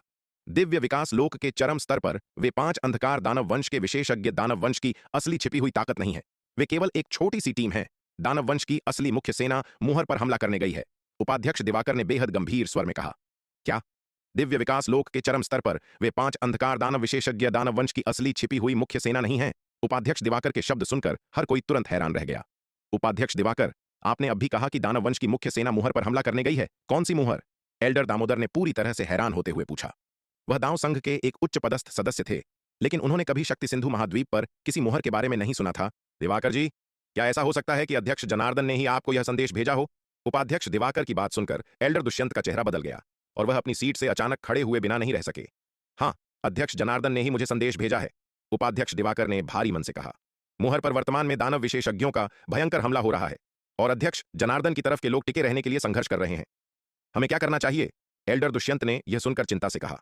मुहर यहां से बहुत दूर है। अगर हम जाकर सहायता प्रदान करना भी चाहें तो शायद बहुत देर हो जाएगी। उपाध्यक्ष दिवाकर, रक्षक दुष्यंत, आप किस बारे में बात कर रहे हैं? कौन सी दानव मुख्य सेना? मुहर पर कैसा हमला? क्या आप विस्तार से समझा सकते हैं? उपाध्यक्ष दिवाकर और एल्डर दुष्यंत के बीच की बातचीत सुनकर अधिकांश लोग भ्रमित थे और नहीं जानते थे कि वे दोनों किस बारे में बात कर रहे थे। इस समय सूर्यवीर खुद को पूछने से नहीं रोक सके। यह मामला मूल रूप से दांव संघ का एक शीर्ष रहस्य था, लेकिन अब जब चीजें इस मुकाम पर आ गई हैं तो इसे गुप्त रखने की कोई आवश्यकता नहीं है। इसे जाने दो। सूर्यवीर का सवाल सुनकर उपाध्यक्ष दिवाकर ने सभी पर नजर डाली और भारी आवाज में कहा, आज मैं सभी को यह रहस्य बताऊंगा। इसलिए उपाध्यक्ष दिवाकर ने दांव संघ के इस शीर्ष रहस्य का संक्षिप्त विवरण सभी के सामने प्रस्तुत किया। लाखों साल पहले शक्ति सिंधु महाद्वीप पर स्वर्ग के पार से एक विशाल दानव सेना ने आक्रमण किया था। यह दानव सेना सबसे पहले शक्ति सिंधु महाद्वीप के दक्षिणी महाद्वीप पर उतरी थी। वहां पहुंचते ही उन्होंने आतंक का राज शुरू कर दिया और महाद्वीप के निवासियों को अपना भोजन बनाने लगे। इस आक्रमण ने शक्ति सिंधु महाद्वीप को तबाही में धकेल दिया। भूमि वीरान हो गई और पीड़ा से भर गई। जिसने महाद्वीप को एक अभूतपूर्व संकट में डाल दिया। आक्रमण का विरोध करने के लिए शक्ति सिंधु महाद्वीप पर विभिन्न ताकतों ने एक सहयोगी सेना बनाने और जवाबी हमला करने के लिए एकजुटता दिखाई। सहयोगी ताकतों और दानव सेना के बीच दक्षिणी और दक्षिण पश्चिम महाद्वीप में एक विनाशकारी लड़ाई हुई। यह लड़ाई अविश्वसनीय रूप से भयंकर थी, जिसने पूरे दक्षिणी और दक्षिण पश्चिम महाद्वीपों को चकनाचूर कर दिया। हमलावर दानव सेना को नष्ट करने के लिए शक्ति सिंधु महाद्वीप पर विभिन्न जातियों के शक्तिशाली लोगों ने भारी कीमत चुकाई। रूपांतरण लोक और उससे ऊपर के लगभग सभी लोग मारे गए। फिर भी शक्ति सिंधु महाद्वीप की सहयोगी सेना हमलावर दानव सेना को नष्ट करने में असमर्थ थी। अंततः हताशा में आकर शक्ति सिंधु महाद्वीप के पारलौकिक क्षेत्र के विशेषज्ञों ने खुद को बलिदान कर दिया और एक अविश्वसनीय रूप से शक्तिशाली मुहर बनाई, जिसमें बचे हुए दानव योद्धाओं को कैद कर दिया गया। इस शक्तिशाली मुहर को स्थापित करने के लिए न केवल कई पारलौकिक क्षेत्र के विशेषज्ञों ने खुद को बलिदान किया, बल्कि अनगिनत संसाधनों और खजानों की भी खपत हुई, जिसने पूरे शक्ति सिंधु महाद्वीप की सभी आध्यात्मिक ऊर्जा और शक्ति को इकट्ठा कर लिया। इसी मुहर के कारण शक्ति सिंधु महाद्वीप की आध्यात्मिक ऊर्जा पूरी तरह से समाप्त हो गई थी, जिससे बाद में महाद्वीप की आध्यात्मिक ऊर्जा बेहद कम हो गई। आध्यात्मिक ऊर्जा के कम होने का मतलब यह भी था कि शक्ति सिंधु महाद्वीप पर पैदा होने वाले खजाने और संसाधन अब जन्मजात स्तर तक नहीं पहुंच सकते थे। पारलौकिक क्षेत्र के स्तर की तो बात ही छोड़ दें।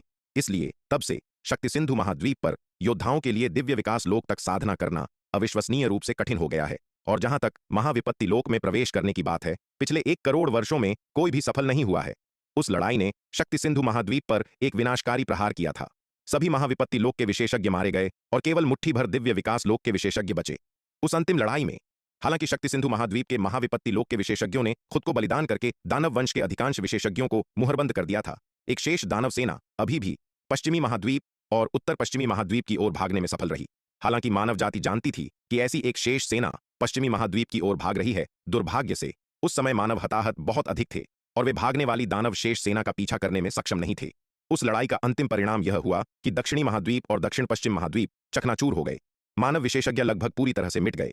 सभी दानव वंश के महाविपत्ति लोक के विशेषज्ञों को मुहरबंद कर दिया गया और पश्चिमी महाद्वीप और उत्तर पश्चिमी महाद्वीप पर अंततः उस शेष दानव सेना का कब्जा हो गया। पिछले 1 करोड़ वर्षों से मानव जाति के सबसे मजबूत सदस्य दक्षिणी सागर में एक द्वीप पर मुहर की रखवाली कर रहे हैं, जो कि मूल दक्षिणी महाद्वीप का एक अवशेष है, ताकि इसके विनाश को रोका जा सके और इस प्रकार महाविपत्ति लोक के शक्तिशाली दानवों को मुक्त होने से रोका जा सके। यह मामला हमेशा मानव जाति के अभिजात वर्ग के बीच एक शीर्ष रहस्य रहा है, जिसे बहुत कम लोग जानते हैं। यहां तक कि दांव संघ के उच्चतम स्तरों के भीतर बहुत कम लोग इस रहस्य को जानते हैं।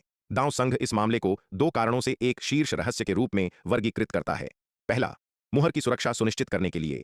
आखिरकार मुहर पूरे शक्ति सिंधु महाद्वीप के अस्तित्व से जुड़ी है। यदि मुहर टूट जाती है और उसके भीतर मौजूद महाविपत्ति लोक के शक्तिशाली दानव मुक्त हो जाते हैं, तो शक्ति सिंधु महाद्वीप को विनाश का सामना करना पड़ेगा। आज के शक्ति सिंधु महाद्वीप में इन दानवों का विरोध करने के लिए उतने महाविपत्ति लोक के विशेषज्ञ नहीं हैं जितने पहले हुआ करते थे।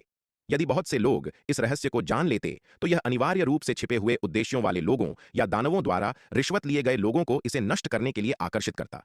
इसीलिए मुहर की सुरक्षा सुनिश्चित करने के लिए दांव संघ इस मामले को एक शीर्ष रहस्य मानता है। दूसरा, यह मनोबल को स्थिर करने के लिए भी है। यदि आम योद्धाओं को पता चल जाता कि शक्ति सिंधु महाद्वीप में ऐसा भयानक छिपा हुआ खतरा है, तो यह अनिवार्य रूप से घबराहट पैदा करता और मानव जाति के विश्वास और मनोबल को नुकसान पहुंचाता। एक बार मानव जाति अपना विश्वास और मनोबल खो देती है, तो दानवों का विरोध करने की इच्छा शक्ति बनाए रखना मुश्किल हो जाएगा। आखिरकार वर्तमान स्थिति में भी मानव जाति के भीतर ऐसे कई लोग हैं जो दानवों के सामने आत्मसमर्पण करने की वकालत करते हैं। यदि यह खबर फैलती, तो और भी अधिक लोग दानवों का विरोध करने की अपनी इच्छा शक्ति खो देते और आत्मसमर्पण गुट की ओर मुड़ जाते, जिससे उसकी शक्ति काफी बढ़ जाती। इन्हीं चिंताओं के कारण दांव संघ ने इस मामले को शीर्ष रहस्य के रूप में वर्गीकृत किया है, जो मुहर से संबंधित किसी भी जानकारी के प्रकटीकरण को पूरी तरह से प्रतिबंधित करता है। इसके परिणाम स्वरूप दांव संघ के कई उच्च पदस्थ सदस्य भी इस मामले से पूरी तरह अनजान हैं। केवल आज जब उपाध्यक्ष दिवाकर ने इसका खुलासा किया, तो सभी को एहसास हुआ कि मानव जाति के सामने संकट कल्पना से कहीं अधिक गंभीर है। उपाध्यक्ष दिवाकर का विवरण सुनने के बाद विराट को कुछ आश्चर्य हुआ, लेकिन यह उसकी उम्मीदों के अनुरूप भी था।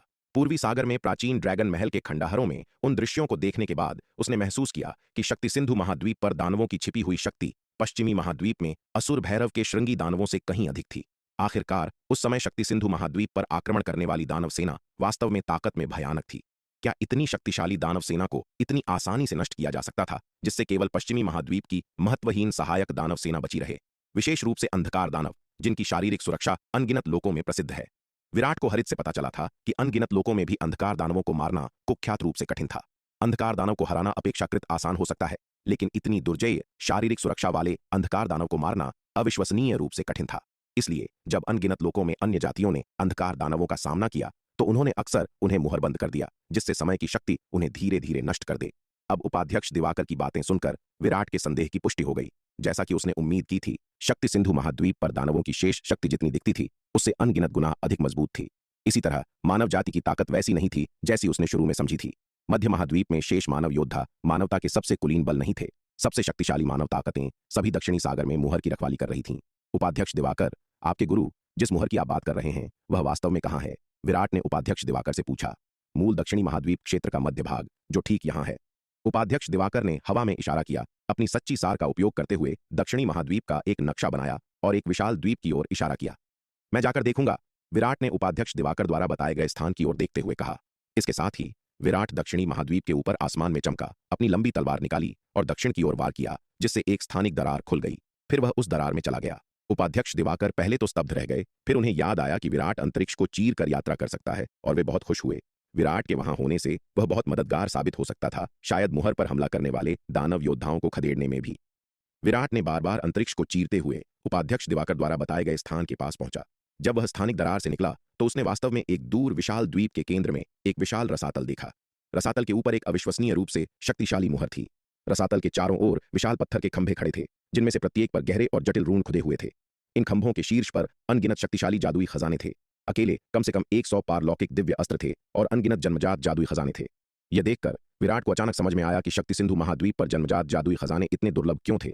यह पता चला कि उनमें से अधिकांश का उपयोग इस मुहर को स्थापित करने के लिए किया गया था। इस समय मुहर के पास एक विश्व हिलाने वाली लड़ाई छिड़ी हुई थी। 100 से अधिक अंधकार दानव वंश के विशेषज्ञ 100 से अधिक मानव विशेषज्ञों के खिलाफ लड़ रहे थे। इस लड़ाई में मानव स्पष्ट रूप से नुकसान में थे। हालांकि दोनों पक्षों की संख्या लगभग बराबर थी, अंधकार दानव वंश के पास स्पष्ट रूप से अधिक शक्तिशाली व्यक्ति थे। सबसे निचले स्तर के अंधकार दानव सभी चरम दिव्य विकास लोक के विशेषज्ञ थे और उनके बीच कम से कम 10 अर्धचरण महाविपत्ति लोक के विशेषज्ञ थे। दूसरी ओर अधिकांश मानव अंतिम चरण के दिव्य विकास लोक के विशेषज्ञ थे, जिनमें केवल एक सफेद बालों वाले एल्डर अर्धचरण महाविपत्ति लोक में थे। समग्र शक्ति के मामले में मानव दानवों से बहुत कमतर थे। मानवों के पास एकमात्र लाभ उनका इलाका था। चूंकि लड़ाई मुहर के पास हो रही थी, इसलिए मानव वापस लड़ने के लिए इसकी शक्ति का उपयोग कर सकते थे, जिससे अंधकार दानवों द्वारा पूरी तरह से हार को रोका जा सके। हालांकि मुहर की मदद से भी मानव संघर्ष कर रहे थे। जब अंधकार दानव मानवों से लड़ रहे थे, मुहर के नीचे से अविश्वसनीय रूप से हिंसक शक्ति के विस्फोट हुए, जो लगातार इस पर हमला कर रहे थे।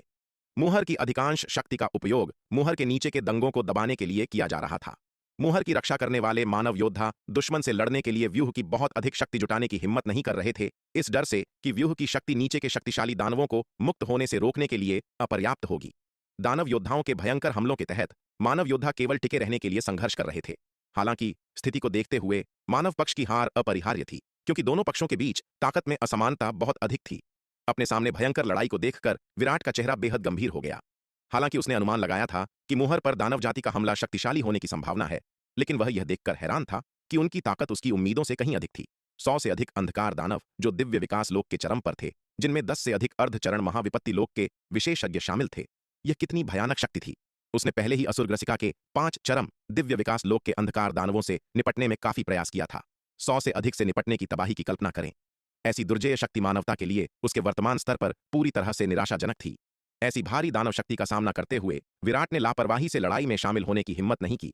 उसकी वर्तमान शक्ति अधिकतम एक शीर्ष स्तरीय मध्य चरण के दिव्य विकास लोक के विशेषज्ञ के बराबर थी, जो इन अंधकार दानवों की तुलना में पूरी तरह से महत्वहीन थी, जो कम से कम दिव्य विकास लोक के चरम पर थे।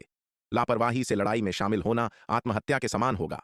हालांकि भले ही विराट ने व्यक्तिगत रूप से लड़ाई में शामिल होने की हिम्मत नहीं की, फिर भी उसने 30 काले सुनहरे पुतले छोड़े, जो युद्ध के मैदान की ओर उड़ गए। ये 30 काले सुनहरे पुतले 30 शीर्ष स्तरीय चरम दिव्य विकास लोक के विशेषज्ञों की युद्ध शक्ति के बराबर थे। इन 30 काले सुनहरे पुतलों की मदद से मानव जाति की गंभीर स्थिति काफी कम हो जानी चाहिए। अरे, ये तो ड्रैगन वंश के प्रसिद्ध काले सुनहरे पुतले हैं। क्या इन काले सुनहरे पुतलों को लाखों साल पहले शक्ति सिंधु महाद्वीप से गायब नहीं हो जाना चाहिए था? वे अब फिर से कैसे आ गए? क्या ऐसा हो सकता है कि प्राचीन ड्रैगन वंश उस समय वास्तव में पूरी तरह से मिटा नहीं था? 30 काले सुनहरे पुतलों को अपनी ओर आते देख हरे वस्त्र पहने एक बूढ़े व्यक्ति ने आश्चर्य से कहा, स्थिति जो भी हो, जब तक वे दुश्मन को मारने में हमारी मदद कर सकते हैं, यह एक अच्छी बात है। एक दुबले पतले बूढ़े व्यक्ति ने खुशी से कहा। उन्हें ऐसे नाजुक क्षण में इतना भारी बढ़ावा मिलने की उम्मीद नहीं थी। इस दानव शक्ति द्वारा हमला किए जाने पर वे पहले ही निराश हो चुके थे। आखिरकार वे पहले से ही मानव जाति के सबसे मजबूत लोगों में से थे। यदि वे भी नहीं टिक सकते थे, तो पूरे शक्ति सिंधु महाद्वीप पर और कौन उनकी मदद कर सकता था? इन 30 काले सुनहरे पुतलों की उपस्थिति उनके लिए एक जबरदस्त और अप्रत्याशित आश्चर्य थी। ऐसा लगता है कि हमारी मानव जाति में हाल के वर्षों में कुछ अप्रत्याशित परिवर्तन हुए हैं। सफेद बालों वाले बूढ़े व्यक्ति ने दूर क्षितिज पर हरे वस्त्रों में उस आकृति को देखा और एक अर्थपूर्ण नजर से कहा। उन्होंने स्वाभाविक रूप से विराट की अचानक उपस्थिति को देखा था, लेकिन पहले किसी ने भी हरे वस्त्रों में इस साधारण दिखने वाले युवक को गंभीरता से नहीं लिया। आखिरकार एकमात्र प्रारंभिक चरण आरोहण लोक का योद्धा ऐसी लड़ाई में क्या कर सकता है? लेकिन उनके आश्चर्य के लिए हरे वस्त्रों में इस युवक के पास ऐसा खजाना था। 30 काले सुनहरे पुतले, यह लड़ाई के पाठ्यक्रम को प्रभावित करने में सक्षम बल था। आखिरकार इन काले सुनहरे पुतलों में से कोई भी एक चरम दिव्य विकास लोक के विशेषज्ञ के बराबर था, और वह भी आश्चर्यजनक रक्षात्मक क्षमताओं के साथ। इन 30 काले सुनहरे पुतलों के जुड़ने से मानव जाति पर दबाव तुरंत कम हो गया। उपाध्यक्ष दिवाकर के साथ उनके पिछले संपर्क का उद्देश्य उपाध्यक्ष दिवाकर को मानव अभिजात वर्ग को दाओ संघ मुख्यालय के विरासत मैदान में वापस बुलाने की अंतिम तैयारी करवाना था, ताकि शक्ति सिंधु महाद्वीप पर मानव जाति की निरंतरता सुनिश्चित की जा सके और भविष्य में पुनरुद्धार की उम्मीद की जा सके। हालांकि उन्हें उम्मीद नहीं थी कि उपाध्यक्ष दिवाकर के साथ उनका पिछला संपर्क उन्हें इतना बड़ा अप्रत्याशित आश्चर्य दिलाएगा। लानत है असुर भैरव पर, उसकी हिम्मत कैसे हुई हमें झूठी जानकारी देने की। इन 30 काले सुनहरे पुतलों को देखते ही अंधकार दानव वंश के एक अर्धचरण रूपांतरण लोक के विशेषज्ञ असुर हिडिंब ने गुस्से में कहा। जब असुर भैरव ने उन्हें पहले स्थिति की सूचना दी थी, तो उसने वास्तव में कहा था कि मानव जाति के पास मध्य महाद्वीप में केवल उपाध्यक्ष दिवाकर बचे थे, जो एक अंतिम चरण के दिव्य विकास लोक के योद्धा थे। लेकिन उसने यह उल्लेख नहीं किया कि मानव जाति के पास 30 काले सुनहरे पुतलों जैसी शक्तिशाली ताकत भी थी। यह ठीक इसलिए था क्योंकि उन्होंने असुर भैरव द्वारा प्रदान की गई बुद्धिमत्ता पर भरोसा किया था कि उन्होंने मानव सेना को पीछे हटाने में असुर भैरव की सहायता करने के लिए केवल 5 चरम स्तरीय दिव्य विकास लोक के अंधकार दानवों को छोड़ दिया, जिनमें असुर ग्रसिका और असुर रुद्र शामिल थे। हालांकि जब ये 30 काले सुनहरे पुतले दिखाई दिए, तो असुर हिडिंब और अन्य अंधकार दानवों को पता चल गया कि असुर ग्रसिका और असुर रुद्र का अंत संभवतः निश्चित था। इन काले सुनहरे पुतलों में से प्रत्येक के पास एक चरम स्तरीय दिव्य विकास लोक के साधक की युद्ध शक्ति थी, और उनकी सुरक्षा अविश्वसनीय रूप से मजबूत थी। समग्र युद्ध शक्ति के मामले में एक भी काला सुनहरा पुतला चरम स्तरीय दिव्य विकास लोक के अंधकार दानव से किसी भी तरह से कम नहीं था। असुर ग्रसिका और असुर रुद्र 30 काले सुनहरे पुतलों की घेराबंदी का सामना कैसे कर सकते थे? दूर क्षितिज पर विराट ने वहां युद्ध की स्थिति पर नजर डाली, फिर उसकी आकृति चमकी और एक स्थानिक स्थानांतरण व्यूह स्थापित करने के लिए द्वीप के किनारे पर उतरी। उन 30 काले सुनहरे पुतलों के जुड़ने से मानव पक्ष पर दबाव केवल अस्थायी रूप से कम हुआ। इन अंधकार दानव वंश के विशेषज्ञों के आक्रमण का पूरी तरह से सामना करना अभी भी मुश्किल था। एक लंबे युद्ध में मानव पक्ष निस्संदेह हार जाएगा। जिस कारण मानव पक्ष मुश्किल से दानव वंश के आक्रमण का सामना करने में सक्षम था, वह न केवल मुहर के हिस्से की शक्ति के कारण था, बल्कि इसलिए भी था क्योंकि अधिकांश मानव विशेषज्ञों ने निषिद्ध तकनीकों का उपयोग किया था, जो उनकी जीवन क्षमता को जलाती थीं। जबकि ऐसी निषिद्ध तकनीकों का उपयोग करने से मानव विशेषज्ञों की युद्ध शक्ति बहुत बढ़ गई। एक बार इन तकनीकों का प्रभाव समाप्त हो जाने पर मानव जाति की ताकत अनिवार्य रूप से बहुत कम हो जाएगी और उस समय की स्थिति का अनुमान लगाया जा सकता है। इसलिए इन अंधकार दानव वंश के विशेषज्ञों को खदेड़ने के लिए अभी भी तलवार संप्रदाय, दिव्य पवन महल और दांव संघ के विशेषज्ञों का सहायता प्रदान करने के लिए आना आवश्यक था। विराट को द्वीप के किनारे पर छेड़छाड़ करते हुए देखकर अंधकार दानव वंश के विशेषज्ञ, हालांकि उसके इरादों के बारे में अनिश्चित थे, उन्हें डर था कि वह फिर से परेशानी पैदा कर सकता है। उनमें से कई ने अलग होने और विराट पर हमला करने का प्रयास किया। मानव वंश के विशेषज्ञ स्वाभाविक रूप से इसकी अनुमति नहीं देंगे और विराट की ओर अंधकार दानव वंश के अग्रिम को रोकने के लिए तुरंत अपनी सेना तैनात कर दी। यह युद्ध का मैदान वहां से सैकड़ों खरबों मील दूर था, जहां विराट ने स्थानिक स्थानांतरण व्यूह स्थापित किया था। हस्तक्षेप के बिना भी अंधकार दानव वंश के विशेषज्ञों को विराट तक पहुंचने में आमतौर पर काफी समय लगता। मानव वंश के विशेषज्ञों के कड़े प्रयासों के साथ विराट की ओर उनकी यात्रा में और भी अधिक समय लगेगा, जिससे विराट को स्थानिक स्थानांतरण व्यूह स्थापित करने का अवसर मिल गया। विराट के पास पहले से ही बड़ी मात्रा में व्यूह स्थापना सामग्री परिष्कृत थी, इसलिए स्थानिक स्थानांतरण व्यूह स्थापित करने में उसे देर नहीं लगी। उसने इसे जल्दी पूरा कर लिया। इस समय जो कई अंधकार दानव वंश के विशेषज्ञ उनकी ओर आ रहे थे, उन्होंने अंततः मानव विशेषज्ञों की नाकेबंदी को तोड़ दिया और उसके पास पहुंच गए।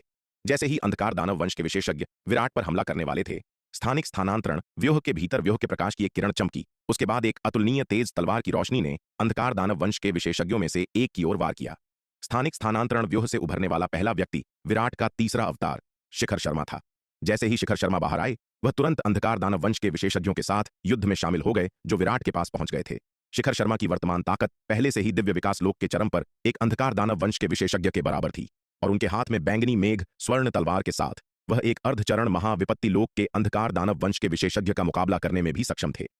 विराट की ओर जो कुछ अंधकार दानव वंश के विशेषज्ञ दौड़े थे, वे केवल दिव्य विकास लोक के चरम पर थे, जो शिखर शर्मा से कोई मुकाबला नहीं कर सकते थे, जो बैंगनी मेघ स्वर्ण तलवार चलाते थे। शू शू शू तेज तलवार की रोशनी लगातार चमकती रही, जिसने चरम दिव्य विकास लोक के कई अंधकार दानव वंश के विशेषज्ञों को चकमा दे दिया। पलक झपकते ही वे शिखर शर्मा की बैंगनी मेघ स्वर्ण तलवार से गंभीर रूप से घायल हो गए। शिखर शर्मा द्वारा प्रदर्शित दुर्जेय शक्ति ने अंधकार दानव वंश और मानव वंश दोनों के विशेषज्ञों को तुरंत चौंका दिया। यहां तक कि अंधकार दानव वंश के नेता, प्रमुख नाशक और मानव वंश के सफेद बालों वाले एल्डर नेता भी मदद नहीं कर सके, लेकिन देखने लगे। हालांकि शिखर शर्मा की युद्ध शक्ति उनके जितनी मजबूत नहीं थी, फिर भी यह एक साधारण अर्धचरण महाविपत्ति लोक के विशेषज्ञ के बराबर थी।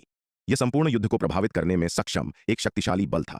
इससे पहले कि हर कोई अपने सदमे से उबर पाता, स्थानिक स्थानांतरण व्यूह बार बार चमका और उपाध्यक्ष दिवाकर, एल्डर दुष्यंत, सूर्यवीर, दिव्य पवन महल की महारानी रेणुका, एल्डर योगिता, एल्डर विदुषी, चंपा, नीलिमा, माया, महारानी श्वेता, भेड़ियानाथ और बलदेव सहित शक्तिशाली आकृतियों का एक समूह एक के बाद एक उभरा। तलवार संप्रदाय, दिव्य पवन महल और दांव संघ के ये विशेषज्ञ स्थानिक स्थानांतरण व्यूह से निकलने के बाद दिव्य विकास लोक के चरम पर कई अंधकार दानव वंश के विशेषज्ञों की ओर झुंड में गए, जो उन पर हमला कर रहे थे। असुर ग्रसिका के कई अंधकार दानव वंश के विशेषज्ञों के खिलाफ पिछली लड़ाई के बाद मानव विशेषज्ञों का आत्मविश्वास बहुत बढ़ गया था और इन अंधकार दानव वंश के विशेषज्ञों का उनका डर दूर हो गया था। विशेष रूप से शिखर शर्मा की ताकत देखने के बाद वे और भी अधिक आश्वस्त थे। वे अंधकार दानव वंश के विशेषज्ञ जो दिव्य विकास लोक के चरम पर थे, जिन्हें पहले ही शिखर शर्मा ने चकमा दे दिया था और घायल कर दिया था, अब इतने सारे मानव विशेषज्ञों के हमले का सामना कर रहे थे और उनकी स्थिति और भी गंभीर थी। जल्द ही पहले चरम स्तरीय दिव्य विकास लोक के अंधकार दानव को शिखर शर्मा ने एक ही तलवार के प्रहार से मार दिया। लड़ाई के दौरान समूह ने जल्दी से एक मौन समझ विकसित की, जिससे एक शक्तिशाली टीम बन गई। उपाध्यक्ष दिवाकर, सूर्यवीर, एल्डर दुष्यंत और अन्य शक्तिशाली व्यक्ति इन चरम चरण के दिव्य विकास लोक के अंधकार दानवों को रोकने के लिए जिम्मेदार थे, जबकि शिखर शर्मा अंतिम प्रहार के लिए जिम्मेदार थे। आखिरकार, हालांकि उपाध्यक्ष दिवाकर, एल्डर दुष्यंत, सूर्यवीर और अन्य के पास अर्धचरण महाविपत्ति लोक के पारलौकिक दिव्य अस्त्र थे और इन हथियारों की शक्ति के साथ उनकी ताकत साधारण चरम चरण के दिव्य विकास लोक के विशेषज्ञों के बराबर थी। इन चरम चरण के दिव्य विकास लोक के अंधकार दानवों की शारीरिक सुरक्षा बस बहुत भयानक थी। उनकी शारीरिक सुरक्षा को तोड़ने के लिए उनकी ताकत अपर्याप्त थी, इसलिए उनकी भूमिका इन चरम चरण के दिव्य विकास लोक के अंधकार दानवों को रोकने और घेरने तक सीमित थी। केवल शिखर शर्मा, जो बैंगनी मेघ स्वर्ण तलवार लिए हुए थे, इन चरम चरण के दिव्य विकास लोक के अंधकार दानवों को मारने में सक्षम थे। लड़ाई को सामने आते देख विराट को राहत महसूस हुई। सौभाग्य से इस अभियान से पहले वह शून्य समाधि महाद्वीप गया था और एल्डर सावित्री से बैंगनी मेघ स्वर्ण तलवार खरीदी थी। इससे उसके तीसरे अवतार को इन चरम चरण के दिव्य विकास लोक के अंधकार दानव विशेषज्ञों को मारने की क्षमता प्राप्त हुई। अन्यथा बैंगनी मेघ स्वर्ण तलवार के बिना, जबकि उसका तीसरा अवतार मजबूत था, वह चरम चरण के दिव्य विकास लोक के अंधकार दानव विशेषज्ञों को नहीं मार पाता। हालांकि बैंगनी मेघ स्वर्ण तलवार अविश्वसनीय रूप से महंगी थी, जिसकी कीमत आश्चर्यजनक रूप से 700 खरब 9वीं श्रेणी के आध्यात्मिक पत्थर थी। इसकी शक्ति ने इसे पूरी तरह से सार्थक बना दिया। दूसरी ओर अंधकार दानव वंश के प्रमुख नाशक असुर हिडिंब, असुर कंचन और अन्य अर्धचरण महाविपत्ति लोक के नेता लड़ाई को देखकर हैरान और क्रोधित दोनों थे। उस समय वे वास्तव में असुर भैरव को मारना चाहते थे। उस दुष्ट असुर भैरव ने इतनी घोर झूठी जानकारी फैलाने की हिम्मत की थी, यह दावा करते हुए कि मध्य महाद्वीप में एकमात्र मानव उपाध्यक्ष दिवाकर बचा था, जो एक अंतिम चरण का दिव्य विकास लोक का योद्धा था। लेकिन अब लानत है, अंतिम चरण के दिव्य विकास लोक के योद्धाओं का एक समूह पहले ही उभर चुका है, विशेष रूप से शिखर शर्मा जैसा, जो एक अर्धचरण महाविपत्ति लोक के विशेषज्ञ के तुलनीय एक शीर्ष स्तरीय लड़ाकू है। खुफिया जानकारी की इस विफलता ने उन्हें भारी कीमत चुकाई है। अगर उन्हें पता होता कि मध्य महाद्वीप में शेष मानव सेना इतनी मजबूत है, तो वे मानव सेना का विरोध करने में असुर भैरव की मदद करने के लिए केवल असुर ग्रसिका, असुर रुद्र और अन्य 5 चरम दिव्य विकास लोक के अंधकार दानवों को नहीं छोड़ते। इसके बजाय वे मानवों को उन्हें टुकड़ों में हराने देने के बजाय पहले मध्य महाद्वीप में मानव ताकतों को खत्म करने के लिए अपनी सेनाओं को केंद्रित करते। यही खुफिया विफलता थी, जिसके कारण उन्होंने मानवों को कम आंका, जिसके परिणाम स्वरूप इतना विनाशकारी निर्णय हुआ। असुर भैरव व्यावहारिक रूप से दानवों के खिलाफ एक पापी है। वे यहां तक संदेह करने लगे हैं कि असुर भैरव को मानवों ने रिश्वत दी है, गुप्त रूप से केवल उनके अंधकार दानव वंश को नुकसान पहुंचाने के उद्देश्य से उनके पक्ष में चला गया है। क्रोधित होकर अंधकार दानव नेताओं में से एक असुर हिडिंब नाम का एक अर्धचरण रूपांतरण लोक का विशेषज्ञ व्यक्तिगत रूप से विराट के युद्ध के मैदान की ओर कई चरम दिव्य विकास लोक के अंधकार दानव विशेषज्ञों का नेतृत्व कर रहा था। उन्हें मध्य महाद्वीप से अपनी सहायता के लिए अधिक मानव विशेषज्ञों को आने से रोकने के लिए पहले स्थानिक स्थानांतरण व्यूह को नष्ट करना था, अन्यथा उनका अभियान संभवतः विफल हो जाएगा। यदि वे विफल रहे तो उनके पास मुहर तोड़ने और सेनापति क्रूर और उनके समूह को बचाने का कोई मौका नहीं होगा। यह नुकसान झेलने के बाद मानव उन्हें दूसरा मौका नहीं देंगे। उपाध्यक्ष दिवाकर और उनके समूह के प्रकट होने से सफेद बालों वाले एल्डर और अन्य मानव विशेषज्ञों में खुशी की लहर दौड़ गई। उन्हें उम्मीद नहीं थी कि इतने सालों बाद मानव जाति की ताकत इस स्तर तक बढ़ गई है। यह उनके लिए वास्तव में एक अप्रत्याशित खुशी थी। सफेद बालों वाले एल्डर विशेष रूप से बहुत खुश थे। उन्होंने शुरू में उपाध्यक्ष दिवाकर को केवल यह संदेश भेजा था कि उपाध्यक्ष दिवाकर अंतिम तैयारी शुरू कर दें, लेकिन उन्होंने कभी उम्मीद नहीं की थी कि यह संचार उन्हें इतना जबरदस्त समर्थन दिलाएगा। असुर हिडिंब को युद्ध के मैदान की ओर कई चरम चरण के दिव्य विकास लोक के अंधकार दानवों का नेतृत्व करते देखकर सफेद बालों वाला एल्डर चौंक गया और उसने तुरंत उसे रोकने की कोशिश की। असुर हिडिंब एक अर्धचरण महाविपत्ति लोक का अंधकार दानव था।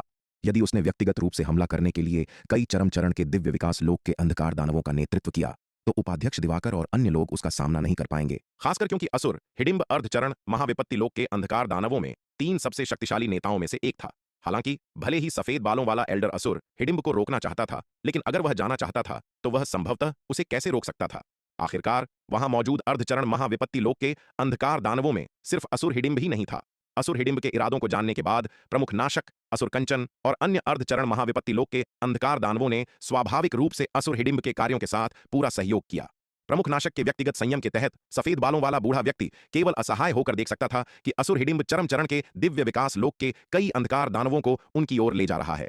असुर हिडिंब को चरम चरण के दिव्य विकास लोक के अंधकार दानवों के अपने समूह का नेतृत्व करते हुए देखकर विराट ने अपना हाथ हिलाया और उसके सामने एक खून लाल महल दिखाई दिया। रक्त देवता मंदिर, एक अर्धचरण रूपांतरण, पारलौकिक दिव्य अस्त्र। पहले असुर ग्रसिका के 5 चरम चरण के दिव्य विकास लोक के अंधकार दानवों से निपटते समय मीरा ने अर्धचरण रूपांतरण पारलौकिक दिव्य अस्त्र रक्त देवता मंदिर विराट को वापस कर दिया था। आखिरकार यह अर्धचरण रूपांतरण पारलौकिक दिव्य अस्त्र रक्त देवता मंदिर उसके हाथों की तुलना में विराट के हाथों में कहीं अधिक शक्तिशाली था। विराट ने मीरा की पेशकश से इनकार नहीं किया। इस परिमाण के युद्ध में विनम्रता का कोई समय नहीं था। स्वाभाविक रूप से किसी को ऐसे शक्तिशाली खजाने का अधिकतम उपयोग करना चाहिए। इसके अलावा विराट ने मीरा को इस युद्ध में शामिल नहीं किया। इसके बजाय उसने दक्षिणी महाद्वीप में तलवार संप्रदाय की रक्षा करने में उसकी मदद ली। चूंकि यह युद्ध बहुत खतरनाक था, विराट नहीं चाहता था कि उसकी मां को कुछ भी हो। विराट रक्त देवता मंदिर में चला गया और उसे उन सब में सबसे मजबूत असुर हिडिंब की ओर ले गया। महल किले प्रकार की जादुई कलाकृतियां सभी प्रकारों में सबसे शक्तिशाली हैं। इसके अलावा उनकी अविश्वसनीय रूप से मजबूत रक्षात्मक क्षमताओं के कारण जब तक सुरक्षा भंग नहीं होती है, तब तक महल के अंदर के लोग सुरक्षित रहेंगे। अस्तित्व के लिए वास्तव में एक सर्वोच्च खजाना। यह ठीक इसी रक्त देवता मंदिर, एक अर्धचरण पारलौकिक क्षेत्र के पारलौकिक दिव्य अस्त्र के कारण था कि विराट ने एक अर्धचरण पारलौकिक क्षेत्र के अंधकार दानव वंश के विशेषज्ञ असुर हिडिंब का सीधे सामना करने का साहस किया। भले ही वह उसे हरा नहीं सकता था, रक्त देवता मंदिर की सुरक्षा अभी भी उसे जीवित रहने देगी। रक्त देवता मंदिर। विराट को अपनी ओर रक्त देवता मंदिर लाते देख असुर हिडिंब चौंक गया। उसके चेहरे पर अविश्वास का भाव था। इस मानव चींटी के पास वास्तव में रक्त देवता मंदिर है? यह कैसे संभव है? यह समझना महत्वपूर्ण है कि अनगिनत लोकों में मानव और रक्तजीवी नश्वर शत्रु हैं और उनके सहयोग करने की कोई संभावना नहीं है। रक्त देवता मंदिर रक्तजीवियों के बीच एक प्रसिद्ध खजाना है। इस जादुई कलाकृति में अपार आक्रामक और रक्षात्मक शक्ति है। रक्तजीवी किसी मानव योद्धा को ऐसा कीमती खजाना कैसे दे सकते हैं? हालांकि असुर हिडिंब शंकाओं से भरा हुआ था। उसके पास रक्त देवता मंदिर के खिलाफ वापस लड़ने के अलावा कोई विकल्प नहीं था, जो पहले ही उस तक पहुंच चुका था। विराट की ताकत के साथ वह रक्त देवता मंदिर की वास्तविक शक्ति को पूरी तरह से नहीं खोल सकता था। वह असुर हिडिंब की क्षमता के अंधकार दानव वंश के विशेषज्ञ को नुकसान नहीं पहुंचा सकता था। हालांकि उसने असुर हिडिंब को रोकने के लिए रक्त देवता मंदिर की दुर्जय रक्षा का इस्तेमाल किया। जबकि विराट ने रक्त देवता मंदिर का उपयोग उनमें से सबसे मजबूत असुर हिडिंब को रोकने के लिए किया। उसका तीसरा अवतार शिखर शर्मा, उपाध्यक्ष दिवाकर, एल्डर दुष्यंत, सूर्यवीर, चंपा, नीलिमा और माया के साथ दिव्य विकास लोक के चरम पर अन्य अंधकार दानव वंश के विशेषज्ञों से निपट रहे थे। इन नए चरम स्तरीय अंधकार दानव वंश के विशेषज्ञों के जुड़ने के साथ शिखर शर्मा, उपाध्यक्ष दिवाकर, एल्डर दुष्यंत, सूर्यवीर और अन्य लोगों को शुरुआत की तुलना में उनसे निपटना बहुत अधिक कठिन लगा। एक भयंकर और कठिन लड़ाई हुई। यह देखकर विराट के पास दक्षिणी महाद्वीप में अपने निर्मल अवतार को सहायता के लिए हथियार ले जाने के लिए यांत्रिक सेना से सैनिकों को जुटाने के अलावा कोई विकल्प नहीं था। उनकी वर्तमान संख्या इन अंधकार दानव वंश के विशेषज्ञों को पीछे हटाने के लिए अपर्याप्त थी और युद्ध जितना लंबा खिंचेगा, यह मानव जाति के लिए उतना ही अधिक नुकसानदेह होगा।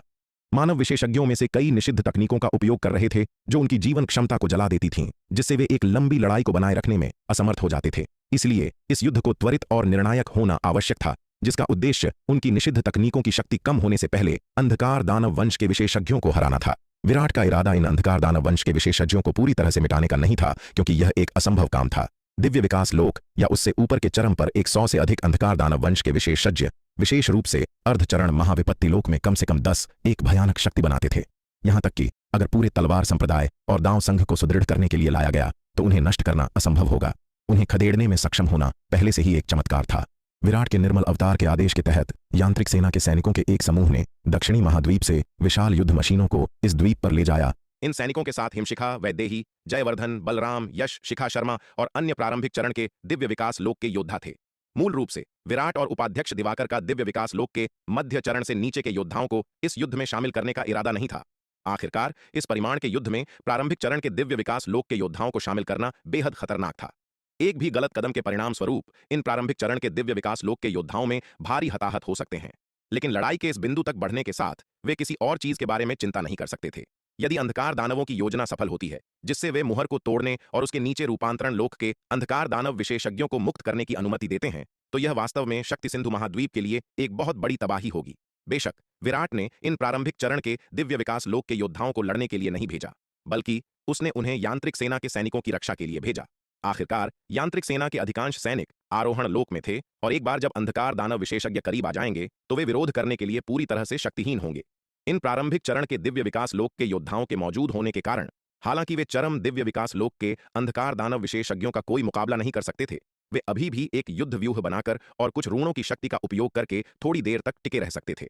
इस बार न केवल यांत्रिक सेना के सैनिकों को लामबंद किया गया था, बल्कि यंत्रव्यूह कार्यशाला के यंत्रव्यूह स्वामी, निर्माण कार्यशाला के वास्तुकार और दिव्य बाण सेना, तलवार सेना और कनिष्क सेना को भी बुलाया गया था।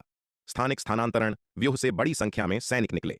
तलवार सेना, कनिष्क सेना, दिव्य बाण सेना और अन्य सैनिकों ने 1 लाख मजबूत 8वीं श्रेणी के शीर्ष स्तरीय युद्ध व्यूह कवच का उपयोग करके विशाल स्वर्ण दिग्गज बनाए। इन स्वर्ण दिग्गजों ने महासुवर्ण युद्ध व्यूह के अनुसार एक अविश्वसनीय रूप से शक्तिशाली युद्ध व्यूह का गठन किया। हालांकि महासुवर्ण युद्ध व्यूह बनाने के बाद इन स्वर्ण दिग्गजों ने लड़ाई में भाग नहीं लिया, बल्कि इसके बजाय एक रक्षात्मक संरचना अपनाई। विराट ने इन सैनिकों को युद्ध के लिए नहीं, बल्कि यांत्रिक सेना के सैनिकों की रक्षा के लिए लामबंद किया था। हालांकि तलवार सेना, कनिष्क सेना और दिव्य बाण सेना के सैनिक महासुवर्ण युद्ध व्यूह में संयुक्त होकर बेहद दुर्जेय युद्ध शक्ति को उजागर कर सकते थे, लेकिन इसके विनाश से होने वाला नुकसान बहुत गंभीर होगा। विराट नहीं चाहता था कि उसके सैनिक अंधकार दानव वंश के शक्तिशाली लोगों के साथ छिटपुट युद्ध में उलझें, क्योंकि स्थिति अभी तक उस बिंदु तक नहीं पहुंची थी। तलवार सेना, कनिष्क सेना और दिव्य बाण सेना के सैनिकों द्वारा रक्षात्मक युद्ध व्यूह बनाने के बाद अगला कदम निर्माण कार्यशाला के वास्तुकारों और यंत्र व्यूह स्वामियों का था। कार्यशाला के मालिक तेजस्वी सिंह ने अपने हाथों को जमीन पर दबाया और पृथ्वी के महान दांव पर उनके नियंत्रण में मिट्टी के अनगिनत ढेले ऊपर उठे और धीरे धीरे एक विशाल किले में बदल गए। अन्य वास्तुकारों ने भी एक साथ काम किया और जल्दी से एक साधारण शहर का निर्माण किया। शहर के बनने के बाद गुरु जियान और गरिमा ने यंत्र व्यूह कार्यशाला के यंत्र व्यूह स्वामियों का नेतृत्व करते हुए इस साधारण शहर पर विभिन्न बड़े व्यूह स्थापित करना शुरू कर दिया। अनगिनत वास्तुकारों और यंत्र व्यूह स्वामियों के प्रयासों से एक मजबूत सुरक्षा वाला किला इस प्रकार बनाया गया था। इसके बाद यांत्रिक सेना के सैनिकों ने शहर की दीवारों पर बड़े पैमाने पर युद्ध यंत्र रखे और उन्हें अंधकार दानव वंश के शक्तिशाली लोगों की ओर साधना शुरू कर दिया। अंधकार दानव वंश के विशेषज्ञों ने स्वाभाविक रूप से तलवार संप्रदाय के कार्यों को देखा और वे चुप नहीं रहेंगे। कई अंधकार दानव वंश के विशेषज्ञ उधर दौड़ना और तलवार संप्रदाय की योजनाओं को बाधित करना चाहते थे। हालांकि विराट, शिखर शर्मा, उपाध्यक्ष दिवाकर, एल्डर दुष्यंत, सूर्यवीर और अन्य उन्हें सफल नहीं होने देंगे और उन्हें रोकने की पूरी कोशिश करेंगे। मानव विशेषज्ञों के संयुक्त प्रयासों से अंधकार दानव वंश के अधिकांश विशेषज्ञों को रोक दिया गया, केवल कुछ ही घेरे को तोड़कर व्यूह तक पहुंच पाए। हालांकि व्यूह तक पहुंचे ये कुछ अंधकार दानव वंश के विशेषज्ञ पहले ही तलवार संप्रदाय के अच्छी तरह से तैयार महासुवर्ण युद्ध व्यूह द्वारा किए गए भयंकर हमले से मारे गए थे। इतने सारे तलवार संप्रदाय के सैनिकों द्वारा बनाए गए महासुवर्ण युद्ध व्यूह की शक्ति भयानक थी। यदि वे सीधे युद्ध के मैदान में प्रवेश कर आमने सामने की लड़ाई में भाग लेते तो उन्हें बड़े खतरे का सामना करना पड़ सकता था। हालांकि एक युद्ध व्यूह बनाना और अंधकार दानव वंश के विशेषज्ञों के रक्षात्मक मुद्रा में उनके पास आने की प्रतीक्षा करना उन्हें अपनी सुरक्षा सुनिश्चित करते हुए अपनी अधिकतम युद्ध शक्ति को उजागर करने की अनुमति देता है।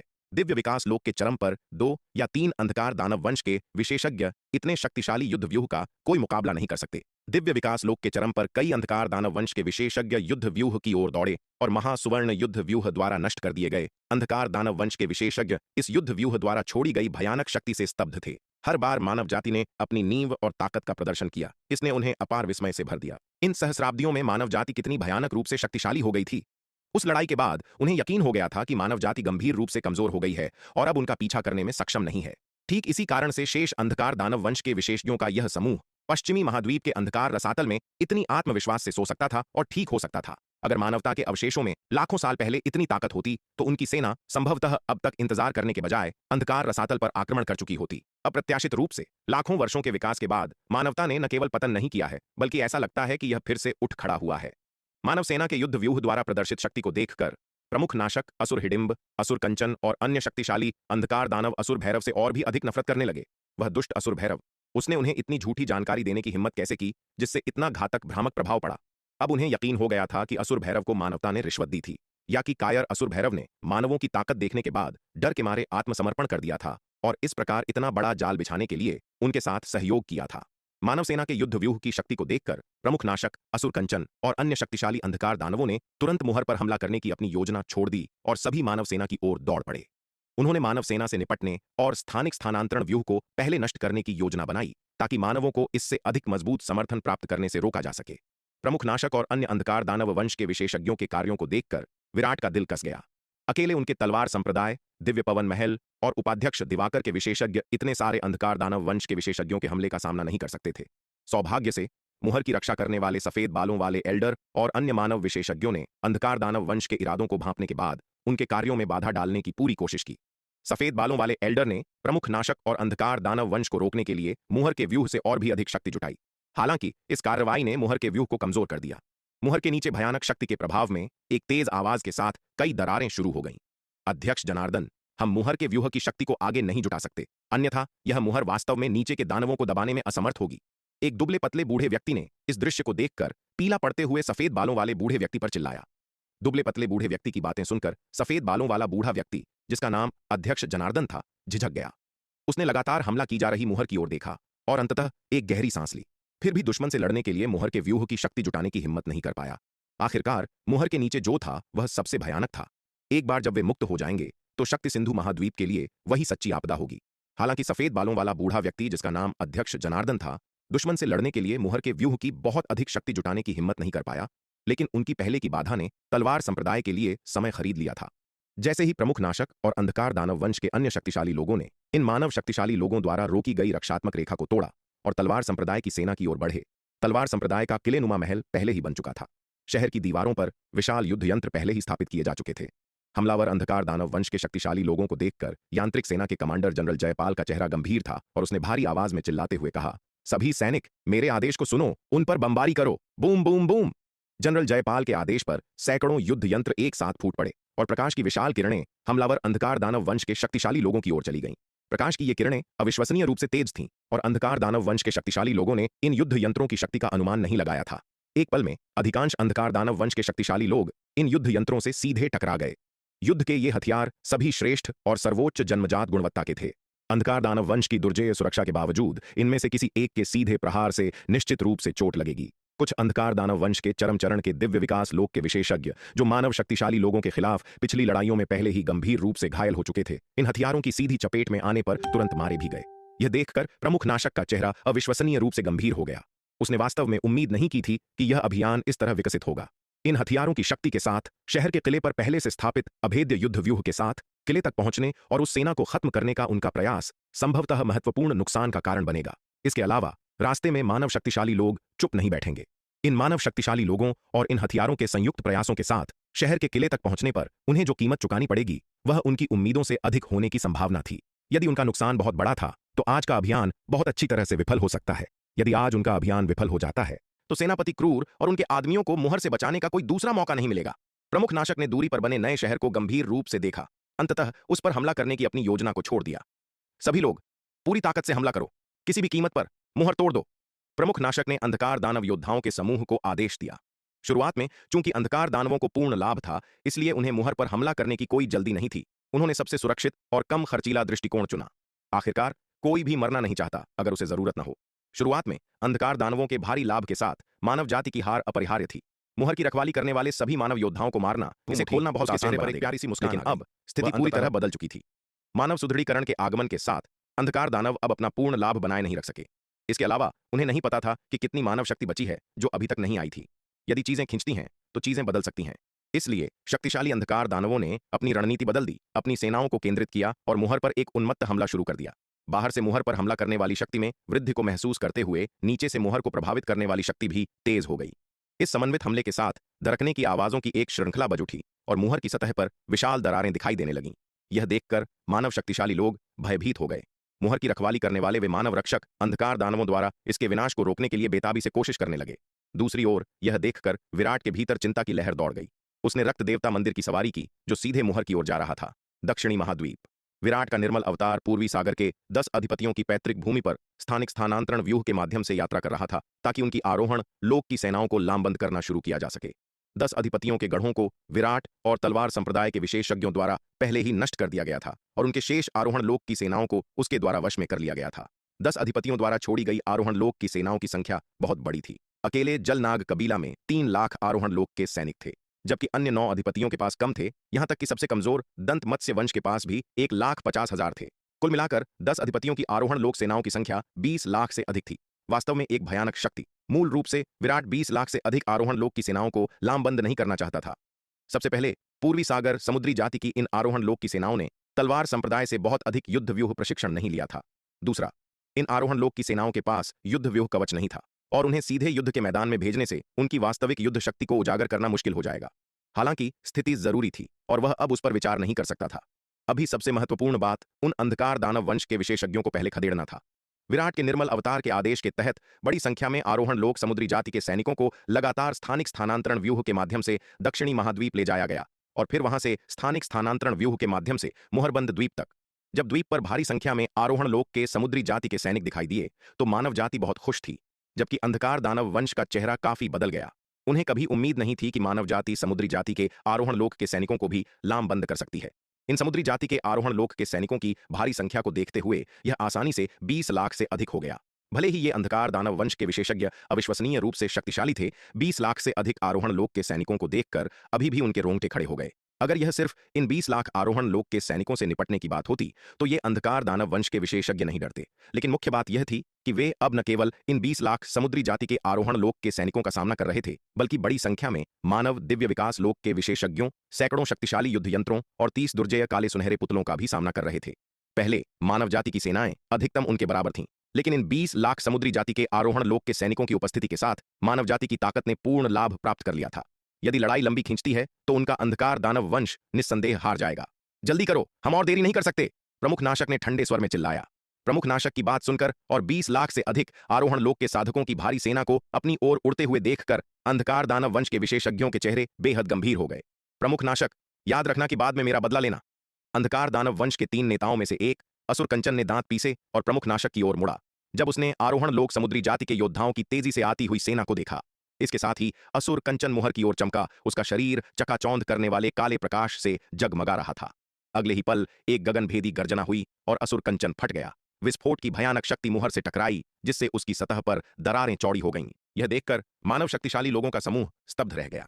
उन्हें कभी उम्मीद नहीं थी कि सबसे मजबूत अंधकार दानव वंश के सदस्यों में से एकमात्र अर्धचरण पारलौकिक क्षेत्र का विशेषज्ञ आत्मविनाश का विकल्प चुनेगा। यहां तक कि प्रमुख नाशक भी असुर कंचन के कार्यों से स्तब्ध था। उसने अनुमान नहीं लगाया था कि असुर कंचन मुहर पर हमला करने के लिए आत्मविनाश का विकल्प चुनेगा। आखिरकार उनके स्तर के शक्तिशाली लोगों के लिए कोई भी मृत्यु के खतरों से प्रतिरक्षित नहीं था। असुर कंचन के आत्मविनाश का कार्य वास्तव में उसकी उम्मीदों से परे था। हालांकि असुर कंचन के कार्यों ने स्पष्ट रूप से इन अंधकार दानव वंश के शक्तिशाली लोगों की क्रूरता को प्रज्वलित कर दिया। तुम सब किस बात से डर रहे हो? चलो लड़ें। अगर हम आज सफल नहीं होते हैं तो वैसे भी हम ज्यादा दिन जीवित नहीं रहेंगे, इसलिए बेहतर है कि हम पूरी ताकत झोंक दें। अर्धचरण महाविपत्ति लोक के एक और अंधकार दानव वंश के शक्तिशाली व्यक्ति ने चिल्लाकर कहा। इसके साथ यह अर्धचरण महाविपत्ति लोक का अंधकार दानव वंश का शक्तिशाली व्यक्ति भी मुहर की ओर दौड़ा और अपने शरीर के साथ एक विस्फोटक हमला कर दिया। इस अर्धचरण महाविपत्ति लोक के अंधकार दानव वंश के शक्तिशाली व्यक्ति के शब्दों को सुनकर अन्य अंधकार दानव वंश के शक्तिशाली लोग सभी क्रोधित हो गए और मुहर पर लहर के बाद लहर आत्मविनाश के हमले शुरू कर दिए। अर्धचरण महाविपत्ति लोक का अंधकार दानव वंश का शक्तिशाली व्यक्ति सही था। यदि आज का अभियान विफल हो जाता है तो वे वास्तव में अधिक समय तक जीवित नहीं रहेंगे। करोड़ों साल पहले हुई लड़ाई में उन्हें पहले ही बेहद गंभीर चोटें आई थीं। यद्यपि करोड़ों वर्षों की नींद ने उनकी चोटों को काफी हद तक ठीक कर दिया था, करोड़ों वर्षों के बीतने ने उनके जीवन काल को भी लगभग समाप्त कर दिया था। आखिरकार सबसे लंबे समय तक जीवित रहने वाले दिव्य विकास लोक के विशेषज्ञ भी केवल करोड़ों साल ही जीवित रहते हैं। वे इतने लंबे समय तक जीवित रहे हैं क्योंकि नींद स्वाभाविक रूप से जीवन काल को बढ़ाती है और इसलिए भी क्योंकि उन्होंने अपने जीवन को लंबा करने के लिए अपने अंधकार दानव वंश के एक खजाने का उपयोग किया है। फिर भी उनका शेष जीवन काल घट रहा है जब तक कि उन्हें अपनी साधना को और बेहतर बनाने और महाविपत्ति लोक में प्रवेश करने का एक बड़ा अवसर नहीं मिलता। उनका समय सीमित है। यही कारण है कि ये अंधकार दानव वंश के विशेषज्ञ इतने क्रूर हैं जो मुहर पर लगातार आत्मविनाश के हमले कर रहे हैं। अगर उनके पास जीने के लिए कई साल होते तो वे शायद अपना जीवन बलिदान करने के लिए इतने इच्छुक नहीं होते। जैसे ही इन अंधकार दानव वंश के विशेषज्ञों ने अपने आत्मविनाश के हमले जारी रखे, मुहर पर दरारें तेजी से कई गुना बढ़ गईं। मुहर की रखवाली करने वाले मानव विशेषज्ञ असहाय थे। वे अंधकार दानव वंश के कार्यों को नहीं रोक सकते थे। ये शक्तिशाली अंधकार दानव अब मृत्यु से निडर हैं। वे संभवतः उन्हें कैसे रोक सकते हैं? उनके पास जाना केवल आत्महत्या होगी। कोई भी दिव्य विकास लोक के चरम पर या अर्धचरण महाविपत्ति लोक के अंधकार दानव के आत्मविनाश की शक्ति का सामना नहीं कर सकता है। यहां तक कि सबसे मजबूत मानव दांव संघ के अध्यक्ष जनार्दन भी एक अर्धचरण महाविपत्ति लोक के अंधकार दानव के आत्मविनाश से गंभीर रूप से घायल हो जाएंगे या यहां तक कि उसके साथ नीचे खींचे जाएंगे। इसलिए अंधकार दानवों के उन्मत्त कार्यों को देखकर मुहर के मानव रक्षकों ने न केवल हस्तक्षेप करने की हिम्मत नहीं की, बल्कि आत्मविनाश क्षेत्र से बचते हुए पीछे हट गए। उनका एकमात्र विकल्प मुहर की स्थिरता को बनाए रखने के लिए अपनी शक्ति में सब कुछ करना था। मानव रक्षकों ने अपने सच्चे सार को मुहर के व्यूह में डाल दिया और इसकी स्थिरता को बनाए रखने की बेताबी से कोशिश की। विराट, शिखर शर्मा, उपाध्यक्ष दिवाकर, सूर्यवीर, एल्डर दुष्यंत और अन्य, जो अब दुश्मन से लड़ने की परवाह नहीं कर रहे थे, मुहर के व्यूह में अपना सच्चा सार डालने के लिए दौड़े, जिससे इसकी स्थिरता बनाए रखने में मदद मिली। अब उन अंधकार दानव वंश के विशेषज्ञों से लड़ना व्यर्थ था। वास्तव में इन पागल अंधकार दानव वंश के विशेषज्ञों के खिलाफ आगे बढ़ना आत्महत्या होगी। यदि वे अंधकार दानव वंश के विशेषज्ञ आत्मविनाश करते हैं तो यहां तक कि सबसे मजबूत शिखर शर्मा भी संभवतः इसका सामना करने में सक्षम नहीं होंगे। दुर्भाग्य से उन चरम दिव्य विकास लोक और अर्धचरण महाविपत्ति लोक के अंधकार दानव वंश के विशेषज्ञों के आत्मविनाश की शक्ति भयानक थी। हर किसी द्वारा मुहर के व्यूह की स्थिरता को बेताबी से बनाए रखने के बावजूद अंततः मुहर में एक बड़ा छेद खुल गया। छेद खुलने के बाद स्केल्स से ढका एक विशाल हाथ उसमें से निकला। काले स्केल्स से ढके इस विशाल काले हाथ से एक अतुलनीय रूप से भयानक दबाव निकल रहा था, जिससे सभी को दम घुटने का एहसास हुआ। इस भयानक दबाव ने दिव्य विकास लोक के जीवन क्षेत्र को पार कर लिया था और एक अन्य स्तर तक पहुंच गया था।